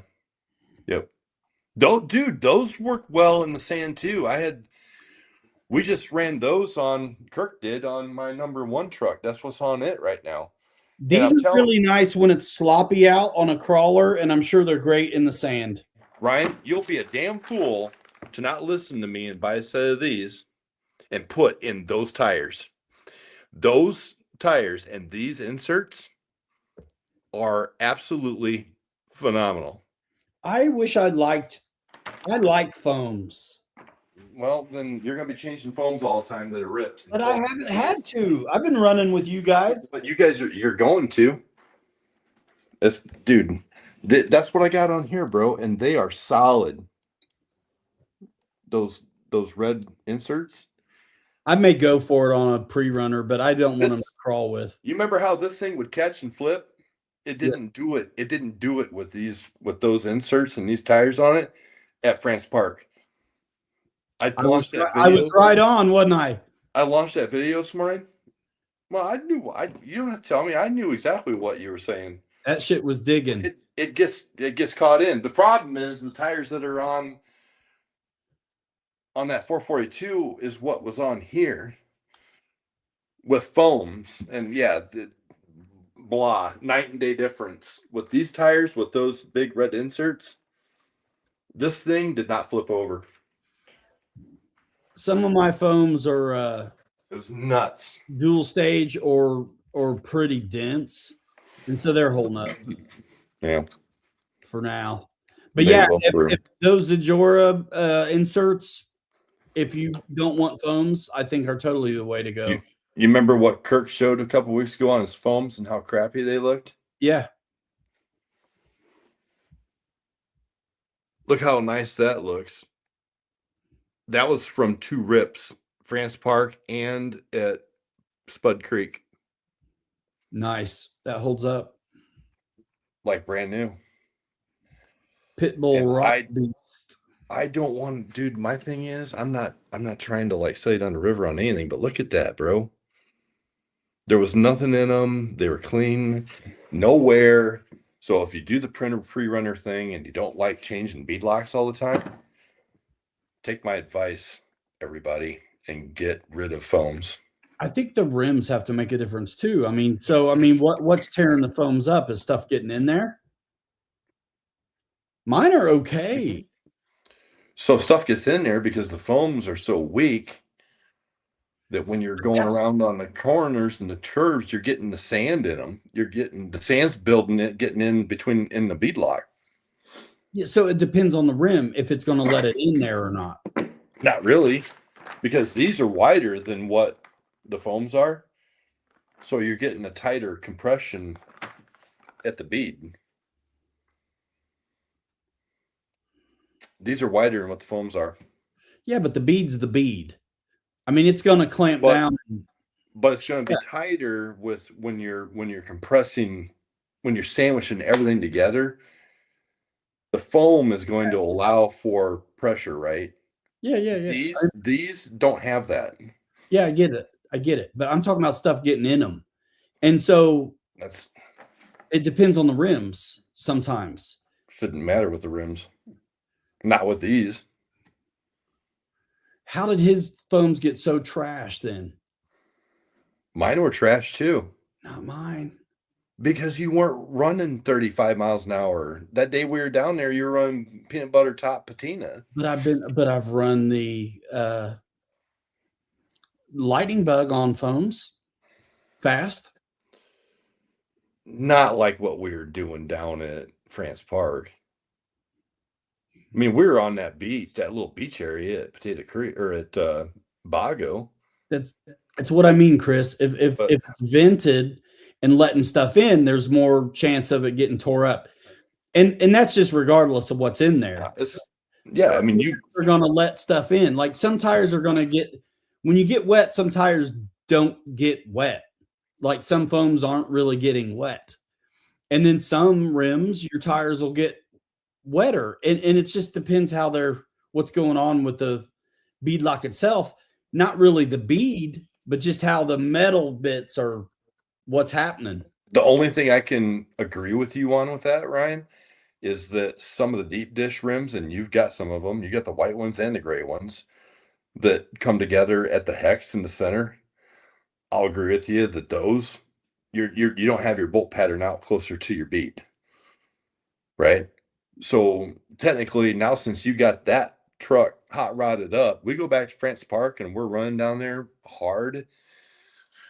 You're going to trash your foams with those rims. 100%. Yeah, maybe.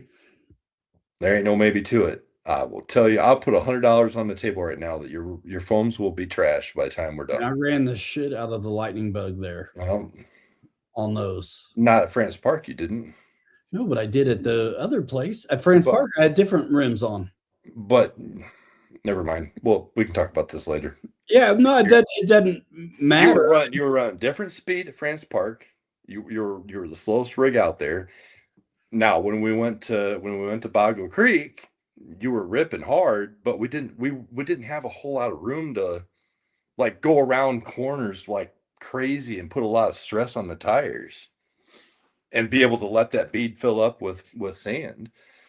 So I think that France Park is a good place, or at Potato Creek where you can really get going fast and take a big turn and stay in the power and see what that tire does and what it picks up.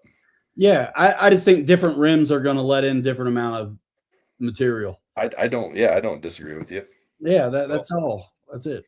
Yeah, So but I'm just saying these things are like I'm lifesavers. sure they are. Yeah.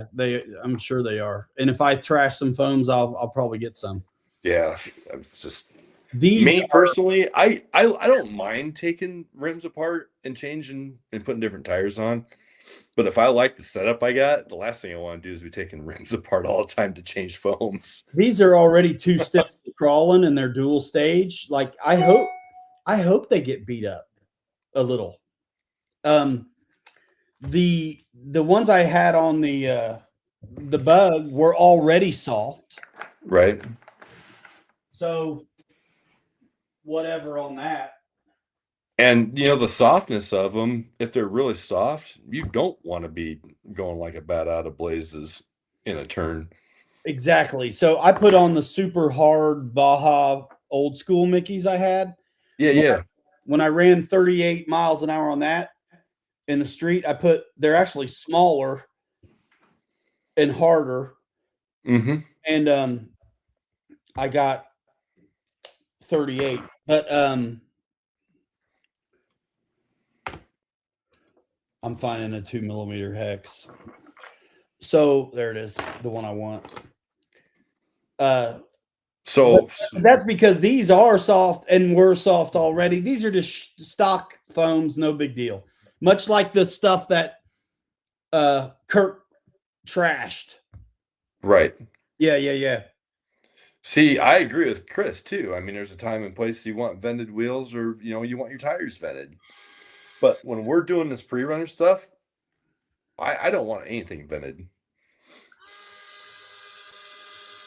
My thing about vented is my only thing that I'm worried about is when you're crawling and it sucks. It sucks like you compress it and the air comes out, and then the tire wants to stand back up, and it looks like it's being sucked in on. Right. I can't stand it. It looks goofy, and so I want them vented a little so they don't get sucked in. Right. So, but I don't have a preference other than that. I just don't want them to look stupid. Like those pin tires, the Proline pin tires that I've got that I run pretty much well. Yes. They're on my mullet truck. Those I had to vent. I had to. Because they were showing the suck. Crawling, with having the overdrive, because I'm at like a 38% underdrive on this truck. Yeah. So going into rocks and stuff and getting pinched, they wanted to like twist up. So I had to vent those. Yeah, so I think these are pretty well sealed up because of the way they're acting. So I have a feeling these foams don't have a lot getting in them, which is why they get trashed. Right. Is my guess. So it depends on the rims. That's all I was trying to say. Yeah. Well, and again, the driving, like when we were going as fast and hard as we do, especially in the corners down at France Park, because we have the room to do it on that sand, you're bound to get something inside of them. Well, unless they don't let anything in. And well, that's what I've experienced now with both of my trucks with these inserts. So I proved it. I think those inserts will hold up even if stuff is getting in. I think so too. They're going to go a hell of a lot farther than what the foams do. I know I just that. don't think much was getting in these. Oh my gosh, they're clean as a whistle. From running on the street? No, these are the ones I beat the shit out of at Bago? the with the lightning bug in the Yep. loose sand. At Bago? No, Over at Potato. Spud Creek? At Spud Creek? Yeah. So these didn't get trashed because nothing got in them. Which rims are those? My white Those- Patagonias, No, the rims. Oh, the deep oh, dish. okay. Yep. Yeah, the deep dish. And are those the hexes or the bolts that go through the hex? The 5 or 6 lugs Yes. that holds the whole rim halves together? Yep. Okay. And they feel pretty well sealed up. Yeah, but that's they what I'm also didn't like if they compress, it's they're not so sealed up that they don't let it expand back out. You know what I mean? right. But yeah, dude, if stuff's getting in them, it's gonna tear it up. Yeah. These I bought 2 more sets of these red inserts just to have on hand. And these For are stock. another tire or whatever, so These are stock. So I got a set of stiff Patagonias with dual stage, and then I got this Patagonias. bro, you just need to leave that off of there right now and order a set of these red There's nothing rubbers wrong with and mine.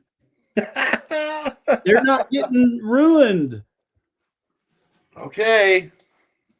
I took it apart to prove it. But I get it. If shit's getting in there, it's gonna get bad. Well, yeah. I mean, you're right.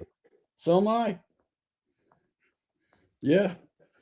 These are soft, but it's okay because I'm not gonna always be going 38. I'm never gonna be going 38. That's a speed. Oh yeah, we are. No, we're not. Oh yeah. You know, when we get all 4 or 5 of us together, it's gonna be full throttle Johnny all the way. You know it. We're gonna start working on the aero. They're going so fast now. We're gonna start working on the aerodynamics. Well, I'm kind of screwed there because I got the big cow catcher on the front of this number 2 truck. Is it down force or up force? It's actually down force. There you go. You're good. You're good, dude. Yeah. Right? Down force? Yep. See that, Ryan? Yep. A little bit. My big cow catcher. That's a sonic boom machine. What's up, Axel? Will be now. Axel, what's up? Now I got to get this. Fly Easy 441. Fly Easy 441. You talking about Conquest? Is that part of the 441? I don't know what y'all are talking about. Cessna 441 Conquest. Garrett turbines. A sweet, sweet little twin engine airplane.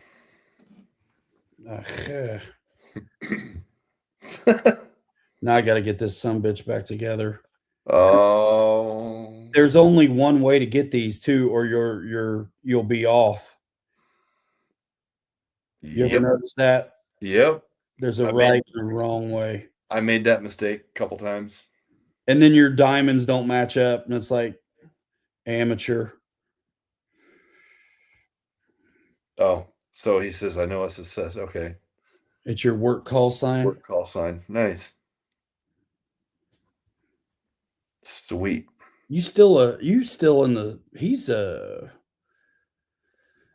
YouTube doesn't let me show up as Axel RC. Why? Oh, it's Axel. Yeah. That's jeez, my bad. Motown Philly. I guess he did say that earlier and I just overlooked it. My bad. Why can't he do his handle anymore? It's all conspiracy. I suppose that's true. It's just a conspiracy. It's like we're on here talking about our red rubbers. are rubber tire You inserts. speak for yourself. Dude, did you see what Amazon's got now? They've got blue tires and red tires and the black tires. For these? Yes. Crawler Canyon the other day was like, he came on and he had a set of those Amazon, they called them Amazon Blueies. And I'm like, are you kidding me? Yeah. You like that? No, absolutely hate it. I don't even like colored bead locks, like rings and stuff. Yeah, and they're ugly as can be. I mean, they're like a Smurf, like is the one that took a crap on your front porch, not a turkey, and left you a set of 4 tires, brother. Let me see if I can find You this can again. change the name on your YouTube settings. Bro, for real. Check this. Look at this. Look at that. Oh, come on. Can you believe that? I can. Dude, and they look so damn ugly on a vehicle. Come on. Why? I have no idea. And look, they even got red ones, Broseph. That's what our full-size tires are coming to. You watch. No way. They're testing it out with us modelers first. Who in the hell would want a set of blue or red tires? Sorry, but not me. Shout out Nice. to your boys. Happy New Year to all the Hoy Fab crawlers of Central Oregon. Dude, that sounds like a fun place to crawl. Man, I saw a video from Tom Lee the other day where he crawled the TKO7 at a new spot. And yeah, for real, they look like skateboard tires. And yeah. I've never been more jealous of a location than where Tom Lee crawled that TKO7, bro. Really? My goodness. Dude, It was Jurassic. It was biblical, mate. And it was up northwest? He's in, where is he? UK somewhere. Oh. Because, dude, some of the stuff, like Haley, even some of her videos, now she's moved up northwest. She in Washington? I think I think she's in Oregon, I think. But regardless, either one. I mean, you get up in that neck of the woods, dude, there's got to be some so awesome, great places to go crawl up there. That's the one, dog. That's it, back together. This is what was on the lightning bug when I finally got traction. Well, yeah. You know what? Slap that Swap Meet Louie back on there, and we're going to have to go down to France Park, and we're going to have to rip. I'll run these, and then I'll run the stiffer same size but stiffer dual stage. Yeah. They're deep dish, but they're see, they're the same. Yeah, man. See, I'm rubbing it in tonight, man. I'll bring you a set of these so when you need them, they're in the car, bro. Need them, bro. I ain't gonna need them. You got to have them, bro. These were clean as a whistle. I'm not saying anything about those, bro. And these have been on some. I mean, I've run them on a lot of crawlers before they were ever. Put them on, bro. Put them on, bro. Because I know one thing, man. This bad boy being in second gear now, these tires are hard as a rock with those rubber inserts in there. And when I full throttle gianted it last night, dude, they're like, oh, bro, when I had those on. Oh, I saw your live stream. I thought they were gonna blow up and just take out the house. Bro, I wouldn't go past half throttle, no joke. It's crazy. And then I saw it. And then I put these stiffer, denser, old school Mickeys on, and I could actually run full throttle with it. And it really didn't get big at all. Dude, No, when I saw you do that on the live stream the other night, because I watched it the next morning at 04:30, I was like, "What are you doing, bro? You're gonna blow up your house." I wanted to run at full throttle, but I was like, I'm going to shred these off the No way. rims. And I was There's like, no way. no way. Nope. So that's why when Forget I did the speed run with this and no body, these Nice. smaller tires and no body, and I got 38 and some change. Well, now since we got this new little cycle gizmo, Yes.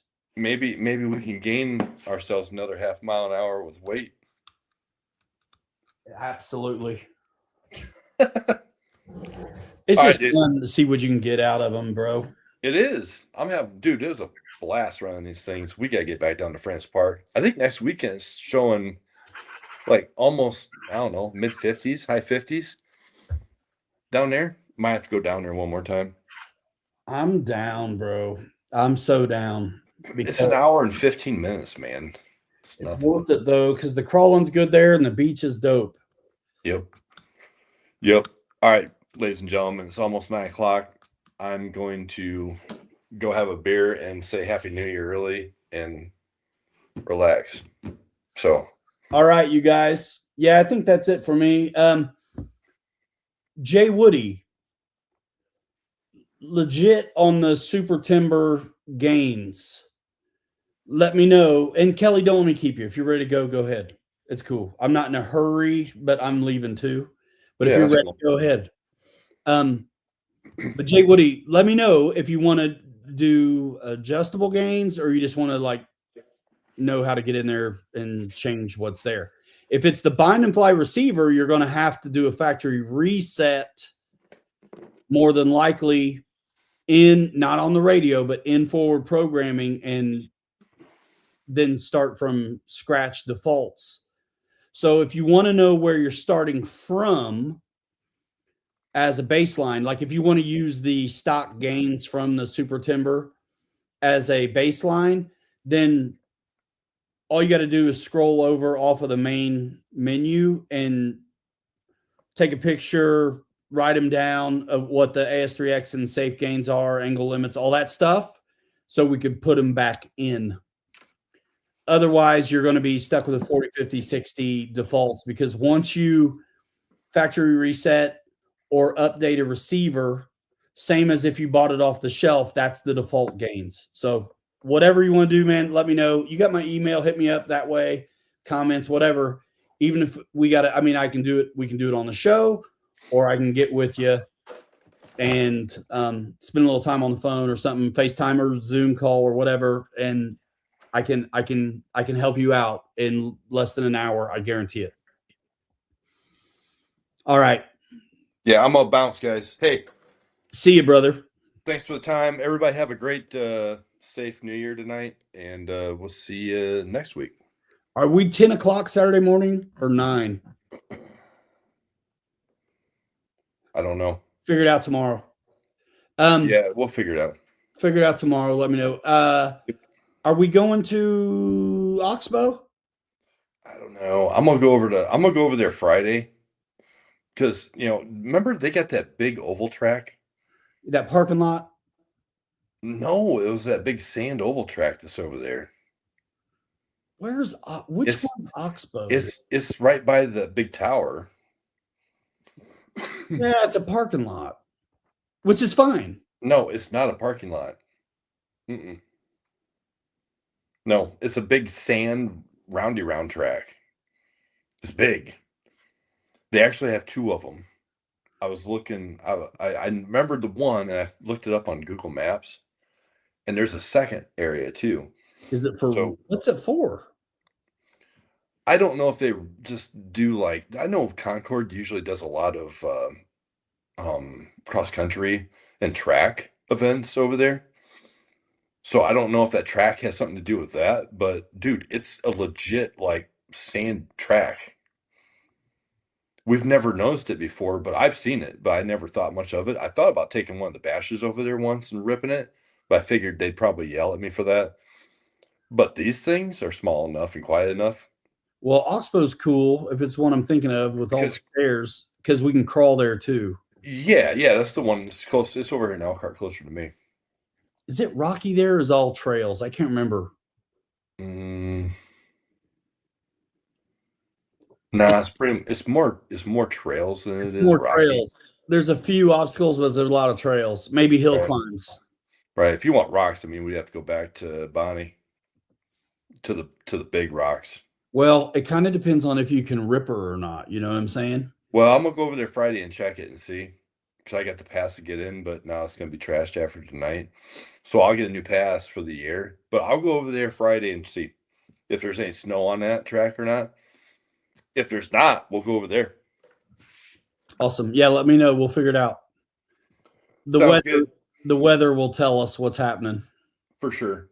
All right, brother. I'm gonna stay on just a minute, but That's cool. see ya. Yep. See you guys. Have a good one. Peace.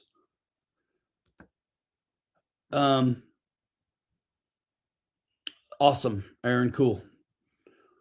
I think Jay Woody left because I was telling him, let me know. I'll help you on the setup. Awesome. Well, here it is. Happy New Year. Big deal. For me, New Year is really just a day off, which is cool.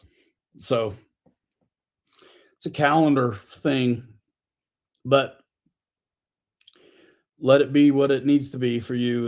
And I hope you had a good one, and I hope the next one is good for you. Appreciate you guys. Thanks so much for coming over. If you got any last minute stuff and you don't want me to split, lay it on me, because the comments are what drives the show once we're done talking to Kelly. So, holler. Anything you want to talk about real quick, whatever, let me know. Otherwise, I will say goodbye here in a minute too. Like farting the wind. I don't know, man. Is it a little bit more like one under the covers, kind of just lingers a bit and it stinks the whole time? Flapping lips. Good to see you guys. All you newer folks, thanks for coming over. Check out the videos on the channel. I mean, live stream's fun, but dude, the videos are what's up. Stadium truck build. Are you asking somebody else? I think maybe. I've got a 2-wheel drive buggy and short course 10 scale that I used to race. I need to sell them. And I'm keeping my 8 scale though, truggy. Flapping, you building a stadium truck? Right on.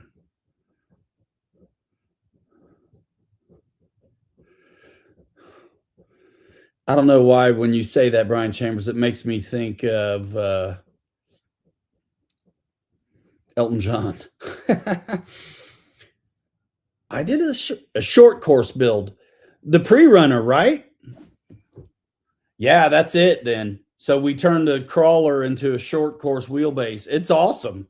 Well, there's a video of us from a few weeks back where we took them all to the beach and let them rip. And so I had the lightning bug out, which is way faster than my first video that was a pre-runner on this, which is this one now. We've got a couple of these fast crawlers at this point. And until the snow goes away, I'm leaving this one 4-wheel drive. And then once the snow goes away, I'll go ahead and rip off this front solid rear axle and put the twin I-beam on it. But for now, because of the snow, I tried the 2-wheel drive pre-runner in the snow. There's no steering. It's just, of course, it's just going to push. So I was like, you know what? Let me keep one on 4-wheel drive for a minute. So the 2-wheel drive one is the lightning bug behind me. And then I got this one. Aaron, great question. Let's put it up here.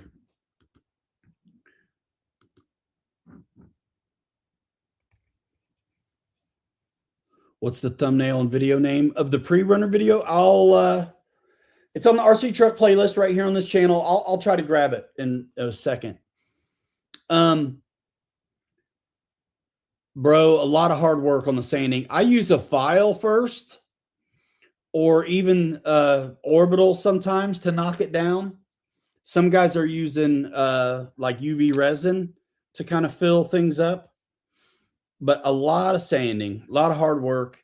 But on glue joints and corners that are like faceted, if you watch any of the 6 scale crawling videos that are on this channel, a lot of times it's not just a run of the vehicle, but also a little bit of the build story. So you'll see the progression of that project coming from 3D print to looking awesome and then out there running. So these pre-runners are Lexan, so they're going to look good. But that's 3D printed. That's 3D printed. All my 6 scale stuff is 3D printed. I got some. Check out the channel, man, because if it's not a Lexan body you can buy, then we 3D printed it. Willie's wagon down here, I did a video on it. It's 3D printed. There's a Land Rover back there. It's 3D printed. The big dude right there, there's the miniature version, 10 scale leafer that I built for my dad. And then I got a 6 scale version of that 3D printed. So I just work real hard on them. I sand them a lot. The orientation at which way you choose to print the part, you get to choose where the work's going to be, depending on the radius and the curves of the parts you're printing. So you kind of, depending on how you orient it, you can make it less work for yourself. But man, a lot of paint. We use Bondo, a lot of filler with the Bondo. And again, I've used UV resin a little bit. My flashlight for the UV resin sucks though. So I almost just as soon use regular epoxy that doesn't need a light if I had to, but I use files and I'll block it like you would a real car on glue joints and any real bad faceted spots or where there's a lot of lines. And then just start hardcore, knock the high stuff off. And that's why I like a file, because it's flat, because then you're only hitting the high spot. When you use something soft or your hand or just paper, you're sanding the high spot, but you're also sanding next to the high spot. So you're digging it out at the same time, an area that you would rather leave alone. So I'll block it like a real car and with a flat bar file and knock the glue joints down and anything I can knock down. I go crazy that way. Then I hand sand it. Then I clean it up and we'll throw some Bondo on and apply it with like an old credit card or hotel room key or something, and then sand that and then start painting. And then when you start painting, you see it kind of brings, when you're looking at a whole body with glue joints and Bondo, it's hard to focus in on what needs the attention. So once you get your first coat of paint on, you kind of see a little better what needs it. So rough it up and throw some Bondo on it again.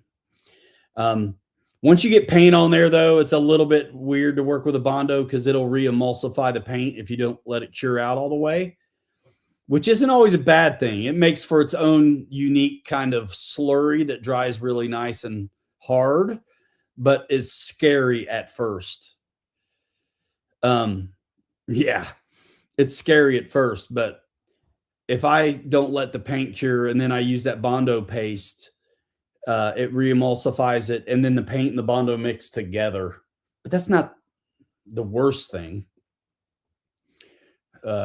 Especially, I mean, if it's a finish coat or something like that, you want to be careful. But once the paint's cured all the way out, that's less of a concern. But once I get going on one, I am not very patient.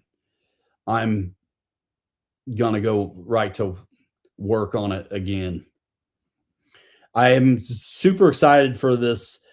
My favorite guy that makes files said that he would put this 1960 two-door Corvair on his list. And I want to make the Sweet Caroline truck car that Matt's Off-Road Recovery is doing right now. Next live stream. Live streams are generally Wednesdays at 7 o'clock, but sometimes during the weekend I'll just go on. If I'm working on something or wrenching. But for the most part, you can count on Kelly and I 7 o'clock Eastern time, Wednesday nights, right here on both of our channels, because it streams to both of our channels. And then check out his channel for the rest of the regular videos, and same here. Check out the RC playlist, man, the RC truck playlist, to see some of these 3D printed rigs. And if you're into airplanes, I got a ton of that, of course, as well. Yeah, what else? I worked till 6 today too, Eastern time. And then I ate real quick. I had Kung Pao chicken. So I'm good to go. So the girls are excited. My boy's out running around. I hope he's behaves, and the girls are all home. So I'm sure we're going to watch a movie or something.